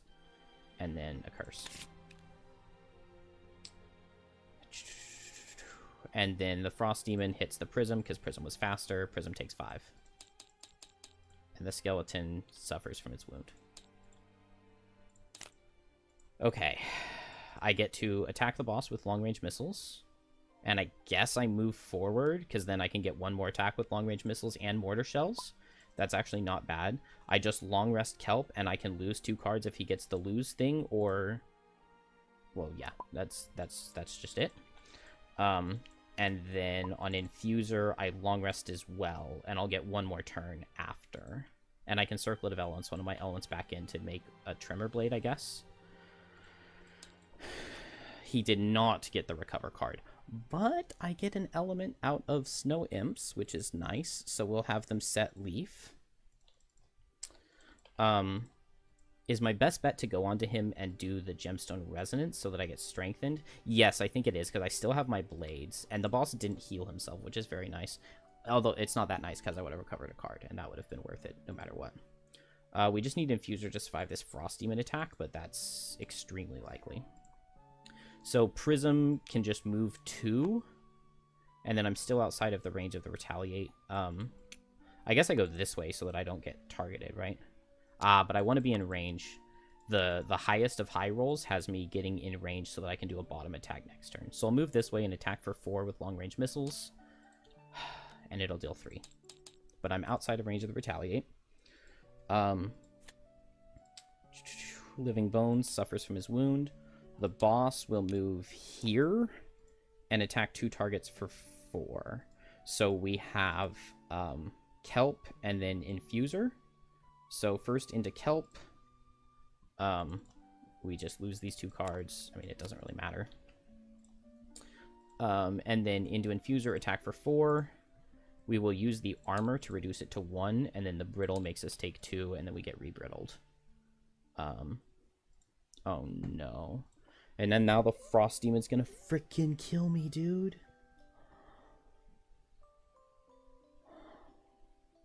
I need it. Okay, since he was moving up, I didn't need to move Prism because I knew that he was moving up, and next range I was gonna get a bottom attack anyway.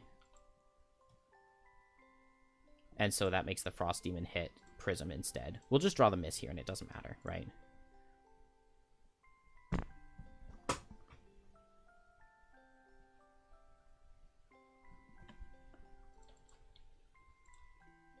Are you kidding me? So that would hit Prism here, and Prism loses these 2 cards. Or, well, actually, no.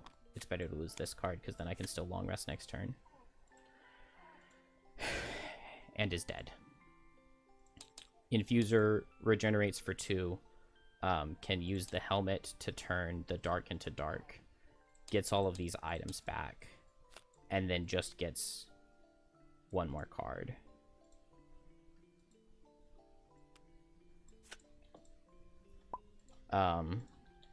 And so this is my final turn. I turned the ice into dark, so they don't have that. So Kelp is now dead. Prism technically has a turn left, but it's just to long rest. And then Infuser just has these final 2 cards.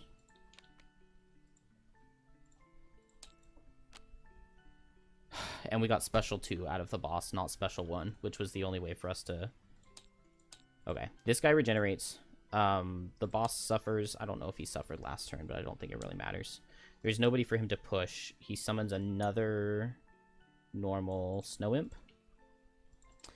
Then Infuser can move for 3. 1, 2, 3 with her bottom. Oh, wait.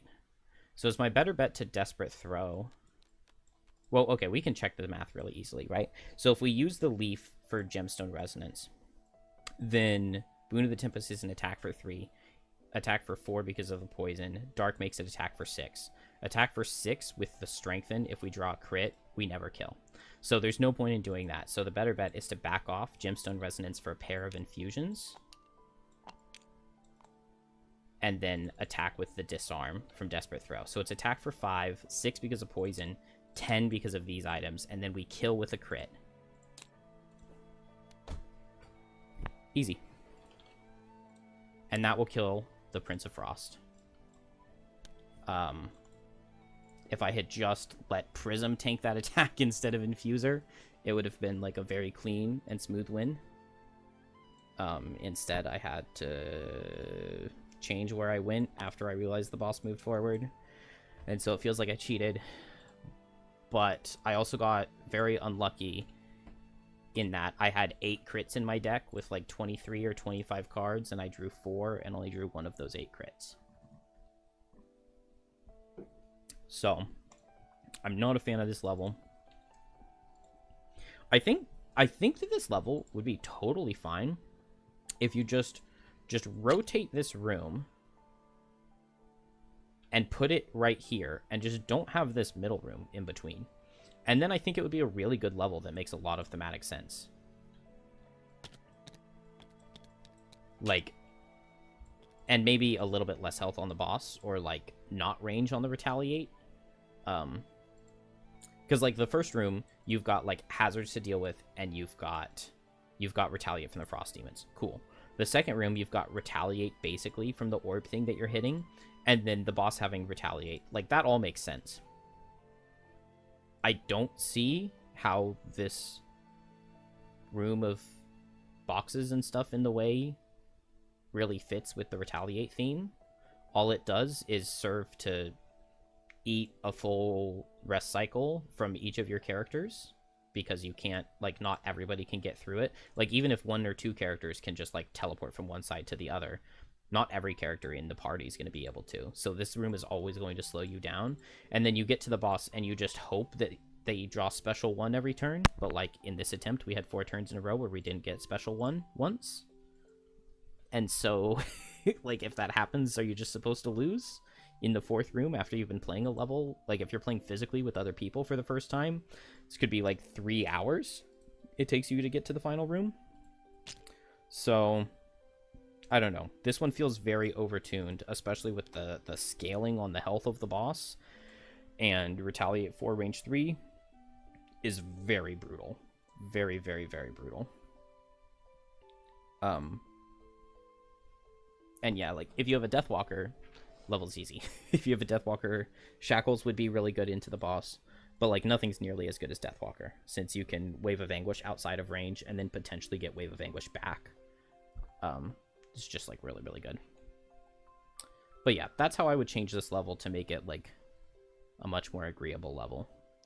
I mean, I don't know. This is kind of an iconic room. Like, this is the room I remembered the most from the level. I had totally forgotten about the orb thing in the second room.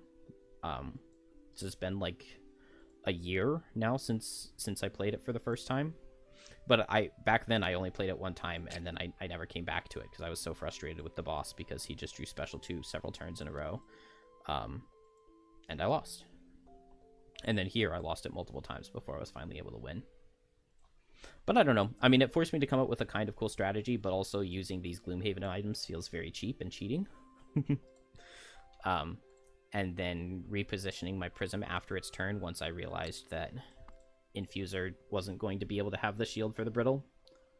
I don't know. I was just going a little bit too fast, and I needed to realize that not strengthening Infuser before going in was a huge mistake. I had thought about it, and that was why I was saying I was going to take an extra turn, but then the skeleton getting target 1 with all made me stall out on my Kelp. But honestly, the 10 damage I got from a Bane from the Kelp wasn't even worth it. It would have been much more worth the 56 damage out of Infuser by having the strengthen, just to get more cards pulled. So, anyway, we got there in the end. Well, I mean, I guess everything else needed to do its turn, but they did not have nearly enough damage to kill me. Also, I got to long rest at any speed, so I wouldn't have been brittled on Prism, if I even was brittled. Where is it? Oh, here it is, Realm of Endless Frost. Once all of the party... Of all the parties you've been to, this is certainly one of the worst. Yeah, I did like the other party we went to much more. The creature dies without any humor or grace. It simply shrieks and, like a vase dropped from a high shelf, shatters into 1,000 pieces. When it's done, the house begins to shudder. The door snaps open with surprising force. An exit appears at the back of the room. A new door leading to a flat plain of white snow. Chunks of ceiling crash into the floor. You run and dive through the door, skidding to a stop in the fresh powder. You look back, and there hangs the door, hovering above the ground, a portal cut out of thin air. Through it, you watch the ice realm crumble and collapse, and then vanish into nothingness. With the bizarre magic gone, you quickly realize where you are, back near the northern edge of Frosthaven. You hike up a familiar hill, and see its palisade wall and small lines of smoke rising from the chimneys. This seems as good a sign as any to time to head back and get some rest. Gain 2 prosperity, wow. That is crazy, and that actually, I think, has big implications for when I eventually do an unlock all characters speedrun, which is very, very similar to the speedrun that I've routed already. The only difference is that I would have to play these 2 levels.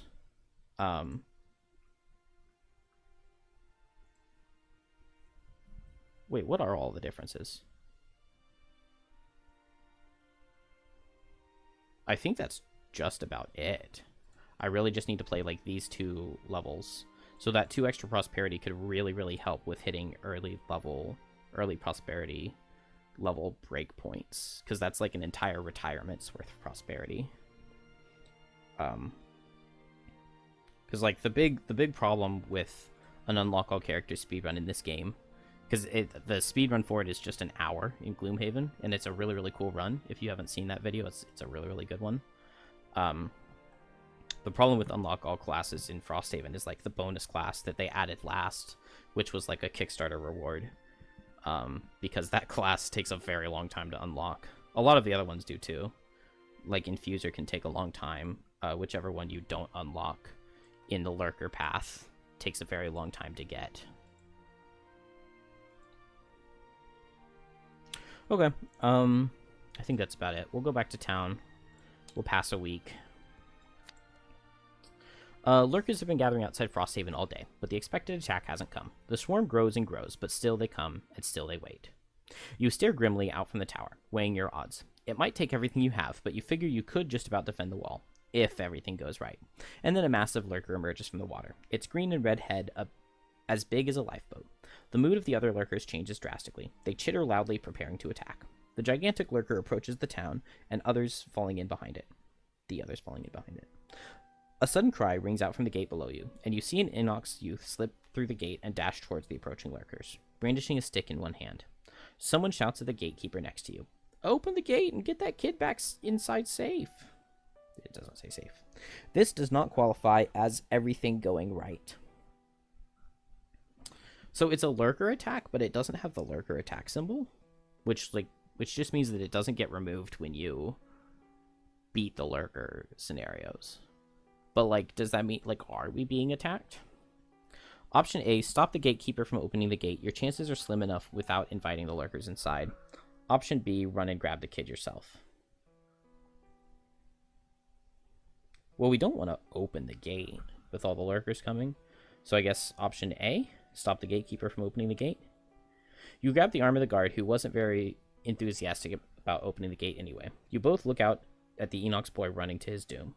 The child stops right in front of the monstrosity, which pauses and tilts its head as the boy holds out a stick. A claw that could snap a merchant wagon in two moves towards the boy, then gingerly grips the offered end of the stick. The two stay that way for a moment, and then the lurker simply turns back and recedes into the water, followed by the swarm. The boy waves as he watches them depart, then walks back alone under the stunned stares of Frosthaven's guard. You run down to the boy, who simply shrugs and says, "That's Bumpy. We're friends from a long time ago." Okay. Gain 2 morale, do not resolve the threat below. So I was right, they weren't attacking. Otherwise, we would have had a disadvantaged attack for 40.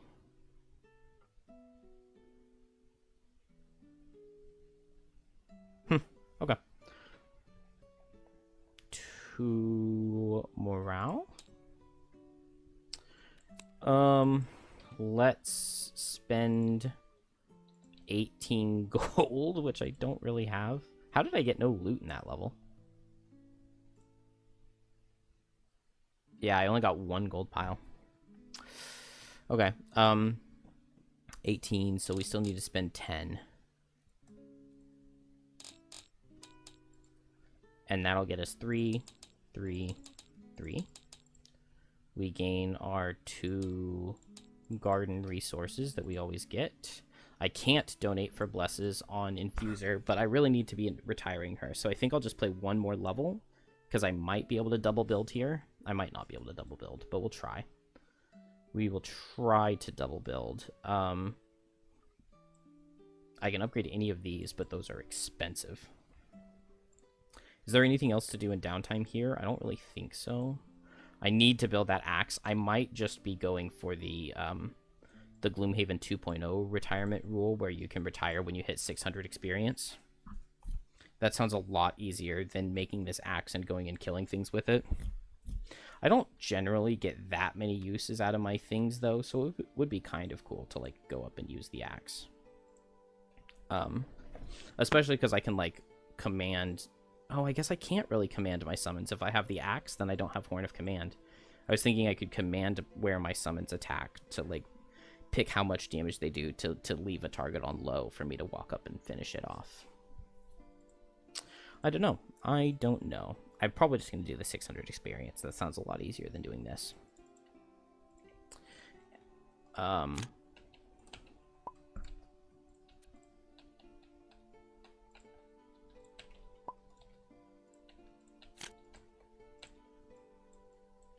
Did I level up either of my characters? I played this level multiple times, but then I, like, reset it so that...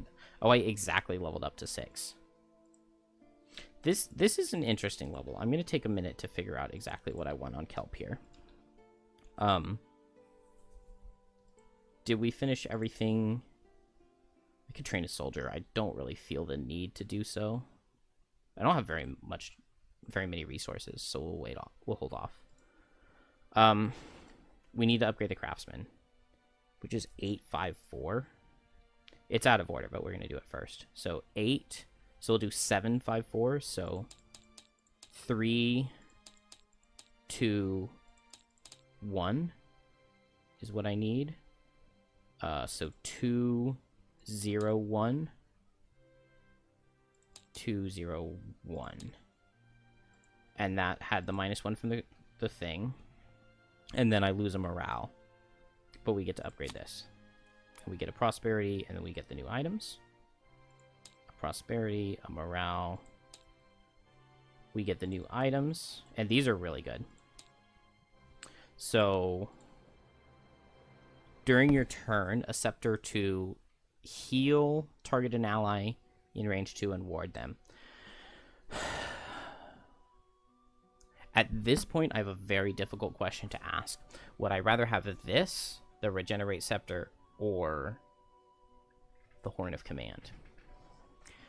Part of me is very afraid to lose the Regenerate once I don't have Infuser anymore. But also, Regenerate when you have like a 20 health bar is kind of a moot point. Also, once I retire Infuser, I'm putting in a Fist, and that will be my primary tank. And Master Scepter would be very, very good with a Fist. Very good. So, we'll probably go for the Master Scepter. Sword of Absolution, when you would gain Poison or Curse, gain Bless instead. Like, what is that? That is insane. That's, like, one of the best items I've ever heard of. And you get to, like, do it over and over again throughout a scenario. Like, prevent a poison to gain Bless instead. Now, if you're getting hit by multiple enemies that poison, like if you're facing snakes, which aren't even in this game. It's been a very long time since I've faced snakes. I miss them. Anyway. Kicking Boots during your melee attack, add +2 push to one attack. Like, I could see this being super, super stupid on Snowflake. Or maybe not like on Snowflake, but like with Snowflake as a partner. These would be insane. Same thing with the other class that does that. But then also you can just use them to dodge Retaliate. So like these are not like an every scenario kind of boot, but there definitely are scenarios where this will be the best in slot, which is kind of cool. I'm not sure exactly what those costs are. 90 is going to be a potion, 28 is probably just another pair of boots, but I don't know which one. Ornate armor on the next 2 sources of damage from attacks targeting you, gain shield 2. That's just better than the shield 3 one, because if you're the tank, like if you're taking this, you're planning on getting hit more than 2 times a rest cycle. So it's just better than shielding 3. And then finally, the Intricate Charm. At the start of a scenario, remove 1, 0, and 1 -1 from your attack modifier deck. I mean, I'm already using this on Prism, but it's just better. So, item 110. What is that? Ah, it's the Precision Potion, which we just made one on Infuser. When we retire Infuser, it'll be really easy to get all the elements to get that. So we'll probably build that next time on Prism. And that'll be good. We need to move this building counter up to 10, and then we need to see if we can build another building. Those are really good items. Really, really, really good items. I'm very excited to try some of those. And then we will also... We need to look at another building to build. So it has to be Prosperity 7, 4, 10, 4, 5, 6, 6. Garden would be the most useful. 6, 3, 3. I think we can swing that. Yeah, we can do that for sure. So 6, we'll do 5 wood. 3, 3. And we don't have a wood. No, we don't. So we need to lose 1 inspiration, but that's fine. Then we double built, so we need to lose 1 morale. And then I think we needed to lose 1 morale to build a garden. Yeah, we did. But we double built, so now we are just 1 building away. I guess technically you're supposed to build 12 buildings, then go out and play another scenario. So it would take me 2 more scenarios to retire Infuser. I might just retire her after the next one, though. I mean, this would have been a good level to send her off on had she drawn the double blesses and crit for like 120 damage. So maybe we'll try to find a good scenario with a big high health target and go for our ultimate single turn super cheesiness. Yeah, let's do that. Let's do that. I do not know off the top of my head what I have available that I could do that on.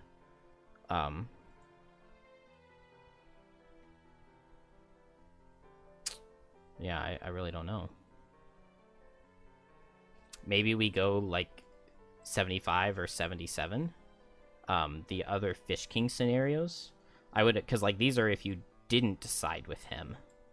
And so I would imagine in one of these you have to kill him. So maybe we'll play those 2 scenarios with Infuser and then send her home.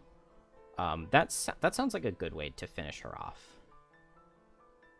Because I do want to see those scenarios, and then we just don't get to like get the rewards from them. We just get to treat them as like random levels that have no rewards, just the default experience. Oh, I can sell this ice ship for 15 gold. I want to do that. Those 2 levels are probably linked anyway. So 2 more levels for Infuser. Oh, and she's only 1 battle goal away, so we should go for that. Did I do my battle goals?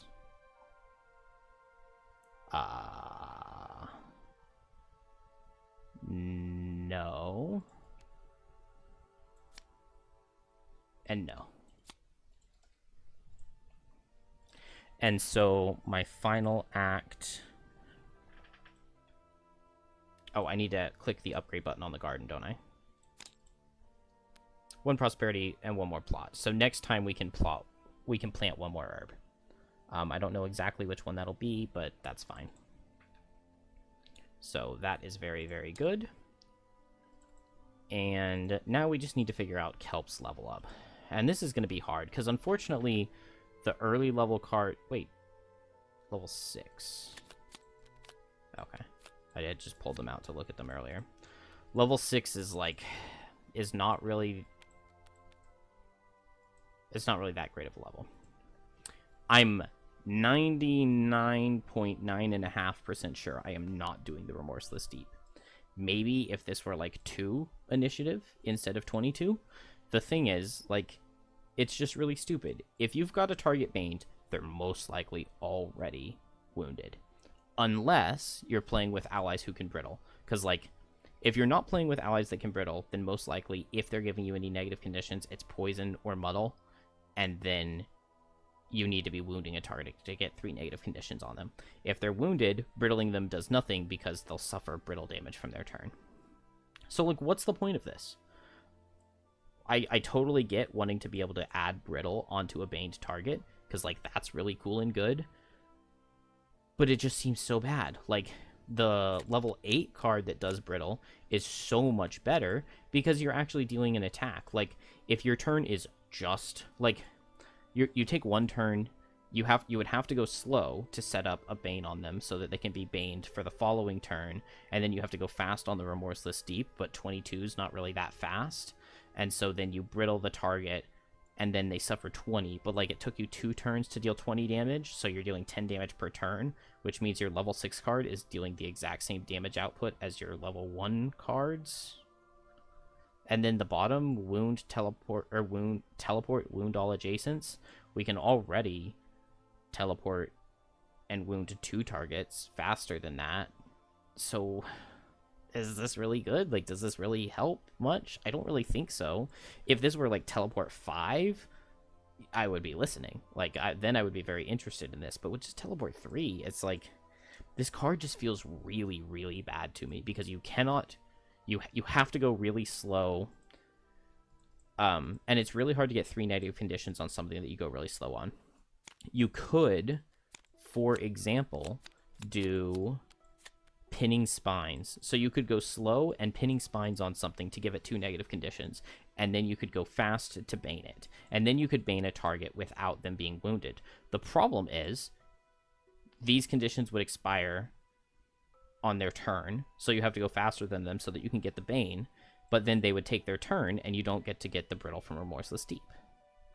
So, like, you can't set it up yourself unless you're playing the Loss on Tumultuous Panic. So you can do the Brittle top with the Loss on Tumultuous Panic and the Loss on Haste in the end bottom. But that's it.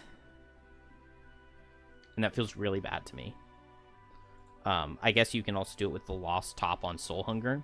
So, like, you could get 3 out of this. But I'm just not a fan.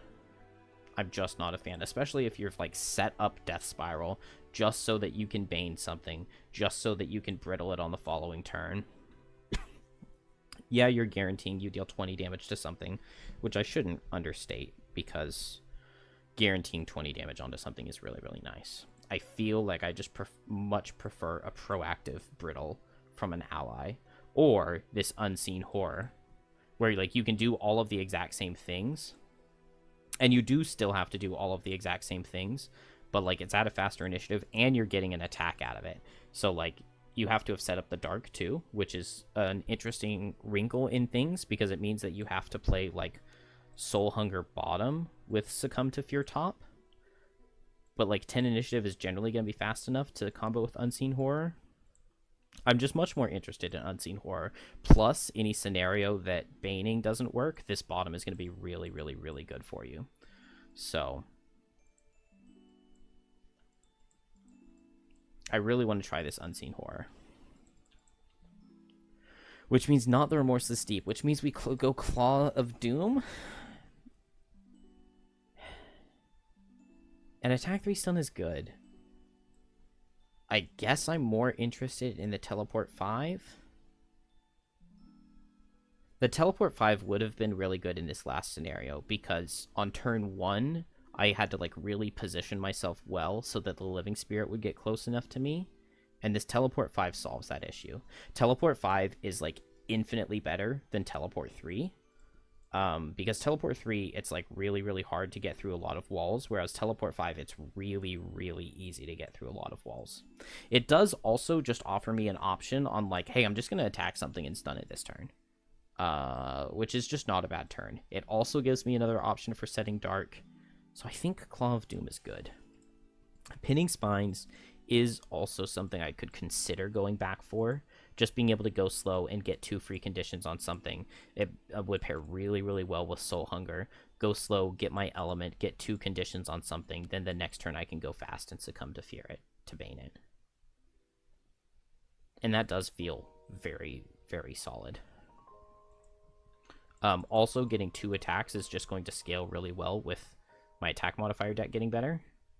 Which it obviously is better now at level 6 than it was earlier at low level, wherever I was. Man, if I had thought about it, I could have gone for doing all of my attacks at advantage on this scenario. I actually like barely attacked not at disadvantage or not at advantage. I might have only done 1. I think I did 2 attacks not at advantage in this whole scenario, and they were just the attack 1s on Tumultuous Panic onto Poisoned Living Spirits. So I was actually kind of close to getting myself that mastery, which is something I really need to do. I really need to go for both of these. Lie in Wait is also interesting. It gives me a really, really, really good use for trophies, and 98 initiative is obviously beautiful. And then the top is very good if I can get lots of curses out.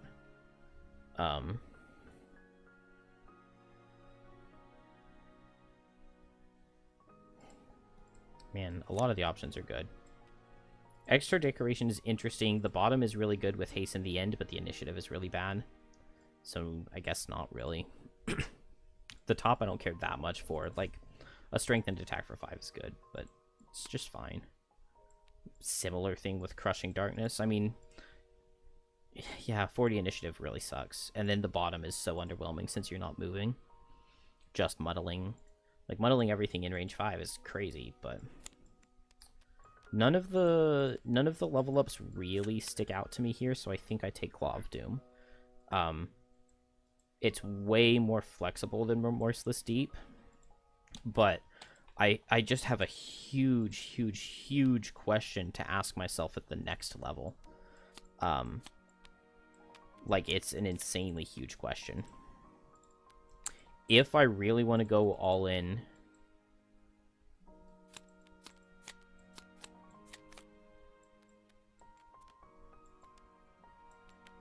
where's my attack 2 card? Oh, it's right here.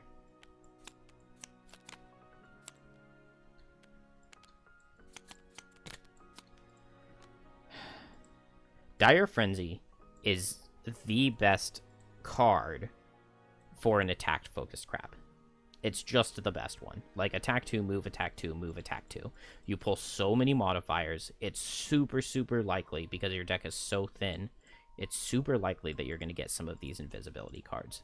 It obviously is going to pair super well with Grim Trophies with the bottom, because you get to either spend all of your trophies, then do a bunch of attacks to hope to draw +1 trophies to get them back, and then do more attacks to get them back. And if you're dealing 8 attacks in the round, you are going to draw one of your invisibility cards and then gain strengthen for the rest of the turn. So like, these obviously pair really well together. You can go at a fast initiative. Really, really good. Insane synergy with Power Potion. So we have all of that. Baning feels weak just because we only have one Bane card. And Hasten the End is a really, really, really easy to activate Bane card, because you just need to be hitting a damaged enemy that's wounded, and like Grim Trophies, hello. Walk up to next to them, wound them, attack them for 1. Beautiful. We're in there. We made it. We found him.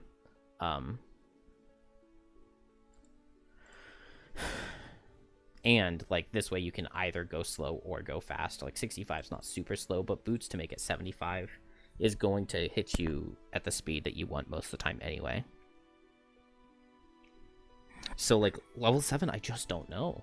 Like, there are definitely scenarios where Baning is going to be really, really bad. And like, you just need to be able to attack things. And to not have Dire Frenzy there feels awful. But also, Hasten the End bottom is completely broken. Absolutely completely broken with the Ember Energy Source, because you can increase the range on the Bane all within range 1 to make it Bane all within range 2. So you teleport, you do 10 damage to yourself, you Bane everything within range 2, and you stun all of them and give them all double curse. Because it turns the ability into Bane, stun, double curse all within range 2. And like, that's got to be the best thing in the game. You can also play that in the same turn that you play Unseen Horror, and you can go at 19 initiative as long as you have the Dark, which you would have the Dark if you set Death Spiral the turn before. Teleport in, deal the damage to yourself, stun, brittle all of those targets, or stun and curse all of those targets, and Bane all of them, and then one guy you can hit with Unseen Horror. Or if you're using a hand slot to gain extra targets, like the Battle Axe, then you could brittle 2 targets. And you would have the Dark to ignore the line of sight. So you would get 2 attacks for 5, and then suffer 10s onto everything in range 2, and 2 of those targets would be suffer 20s. And the only thing you would have to do is pay 1 lost card and 1 item slot. 2 item slots.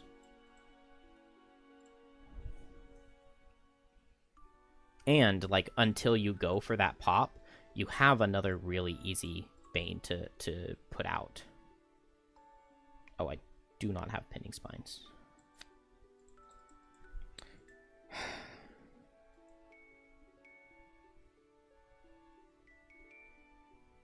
So maybe I'll try no Dire Frenzy. It just really sucks, because Dire Frenzy is such a good card.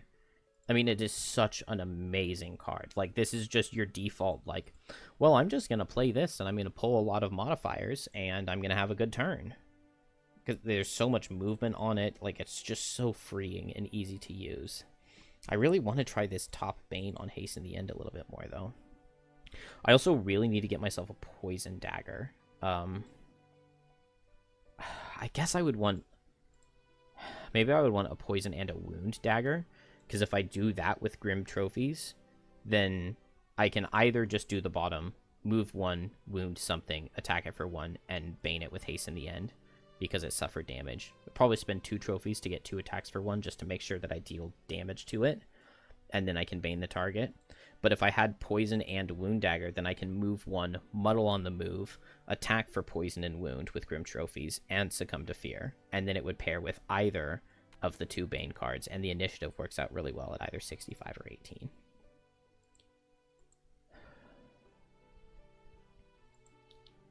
But I guess if I do that combo, I can't combo with Unseen Horror. So maybe I'm overstating how good Unseen Horror is. Because what combos do I have that actually work with Unseen Horror? We know Hasten the End's bottom loss combo works. Is this just the exact same deal as it was with the Remorseless Deep? where it's going to work well with any of my lost cards. It'll work with Tumultuous Panic bottom to get negative conditions, and then a Muddle from Mantle of Dread and a Bane, and it's going to work well with Soul Hunger since you only need 2 negative conditions and a Bane, because it does not work with Haste in the end top, so it has to be on the Succumb to Fear. But also, like, you don't need to, if you're just doing an attack 5 brittle onto a target, they don't have to be baned. I should get that out of my like default thought process, because that's good to brittle a baned target, but it doesn't have to be. Attack 5 brittle is just a good turn. I guess it's not a good turn to pair with Grim Trophies.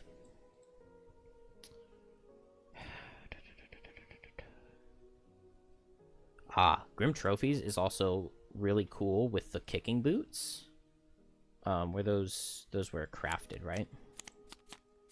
Add push to all your melee abilities, because you can reduce the push to make it push 1, and so you can move 1, push 1, move 1, push 1, move 1, push 1, and ignore Retaliate on Grim Trophies on melee targets.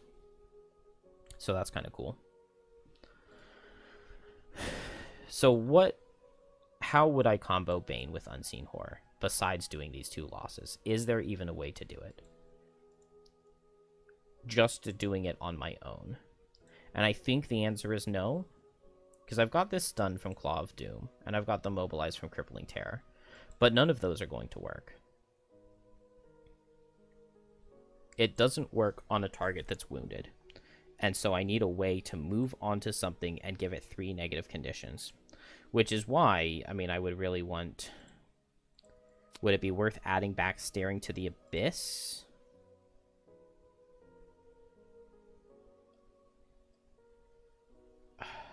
Not really. So I guess the main way it works is with this Stunning Bracelet and with the Plague Flask, right? Because if I combo both into a single turn, then I can move and Muddle, Poison, and Stunning Bracelet. Or if I have Poison Dagger, then I can Grim Trophies, move and Muddle, Poison Dagger, Stunning Bracelet for the stun, and Bane. But the problem there with that combo is that I can't do that slow, and I have to go slower than the monsters in order to go faster than them the next turn and get the brittle. So it would not be able to be Grim Trophies. So I need a slow poison. Does this mean that I need to just run Skull Collection instead of Mantle of Dread? Maybe that would be a better idea with some of these higher level cards, since Skull Collection isn't really worrying about the wound nearly as much. And with Grim Trophies top, you have really easy access to trophies. That's why I don't like playing Skull Collection top, and I much prefer Mantle of Dread. Mantle of Dread is definitely more fun. But Skull Collection top does make things easier. It's just that right now I have such easy access to poison through Prism. But I want a way to self-set up the combo on my own.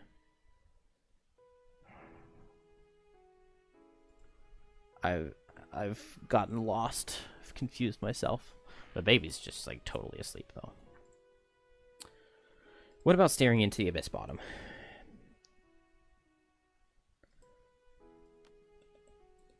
Yeah. Yeah. That's really good with Unseen Horror.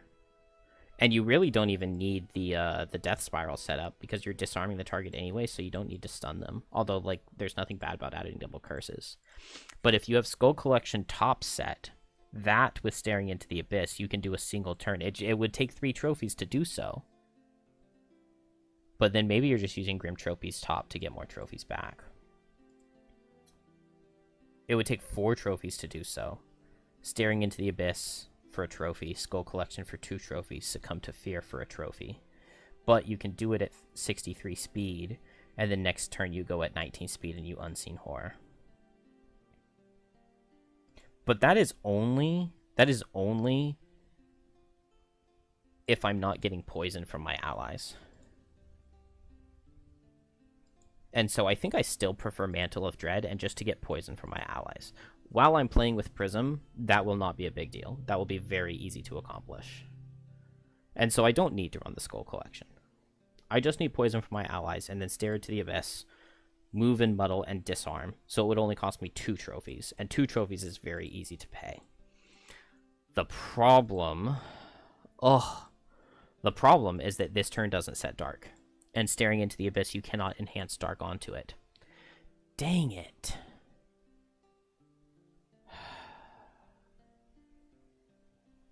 Dang it. And that is a big problem. Maybe I really don't need to run Spyglass.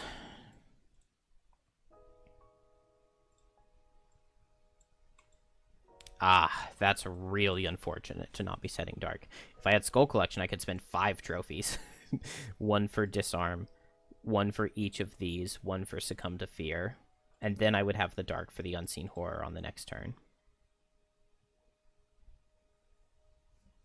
I mean, I guess there's a chance that the target wouldn't be in line of sight of any of its allies, but that's going to be pretty rare. It would have to be like the final enemy of a room most of the time. It's a really, really, really complicated card to play around. And it's like it's so hard to compare. It's so hard to compare these 2 cards because Unseen Horror has so many like hidden things behind it.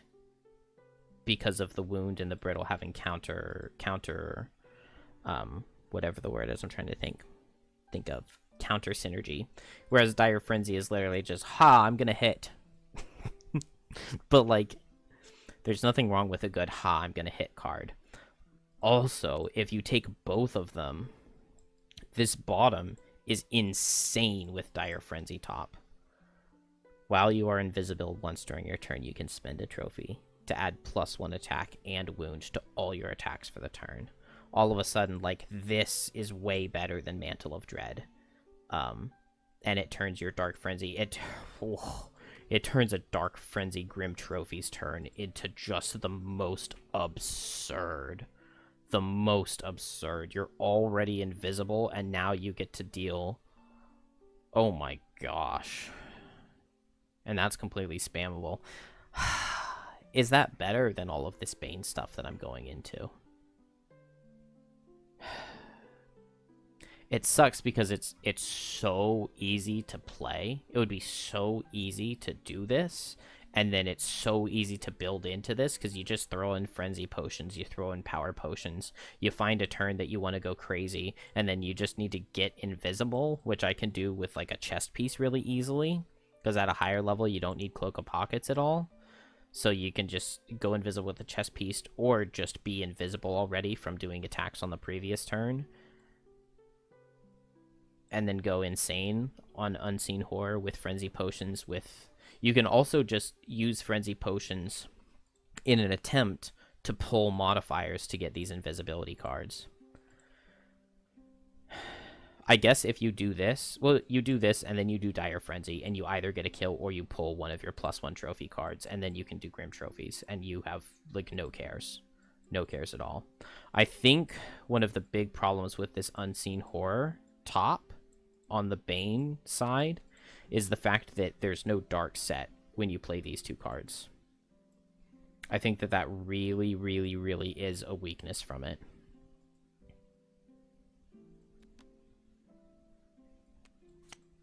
Also, I feel like I don't need Skull Collection at this point because I just added a Teleport 5 to the actual build of cards that I'm actually playing right now. I'm not generally running Slipping into or Staring into the Abyss. I am running Grim Trophies. 1, 2, 3, 4, 5, 6, 7, 8, 9, 10. I do not know. I mean, I feel like at level 9... Also, the other level 8 card is, like, totally worth mentioning. Like, 11 speed, Teleport 3, Disarm. Like, you know, we were throwing Staring into the Abyss back in just because it's a move and Disarm. But, like, Teleport 3 Disarm is obviously way better than move 2, pay a trophy to Disarm. So that would be, like, just insanely good. There's no way I'm taking the Bane card at level 9. That just sucks. It just sucks. I mean, a level 9 card to deal 10 damage, like, no. No. But this one, pay a trophy and dark to go invisible, that's super, super easy to get that cost. A bottom move and immobilized could, like, also very easily get you the conditions you need for a brittle, for a bane.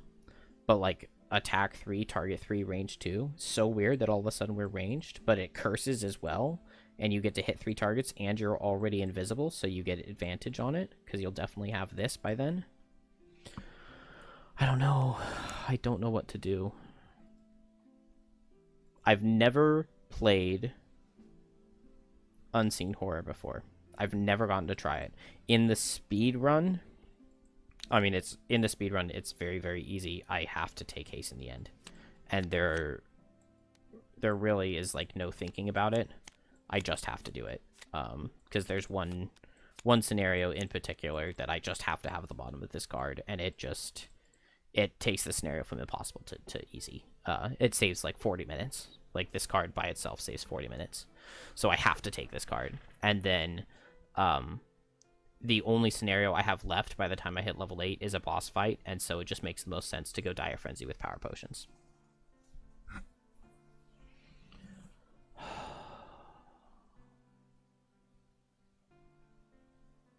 This has been way too long. I really, really, really, really, really, really, really wish that the level 6 and 7 cards were flipped.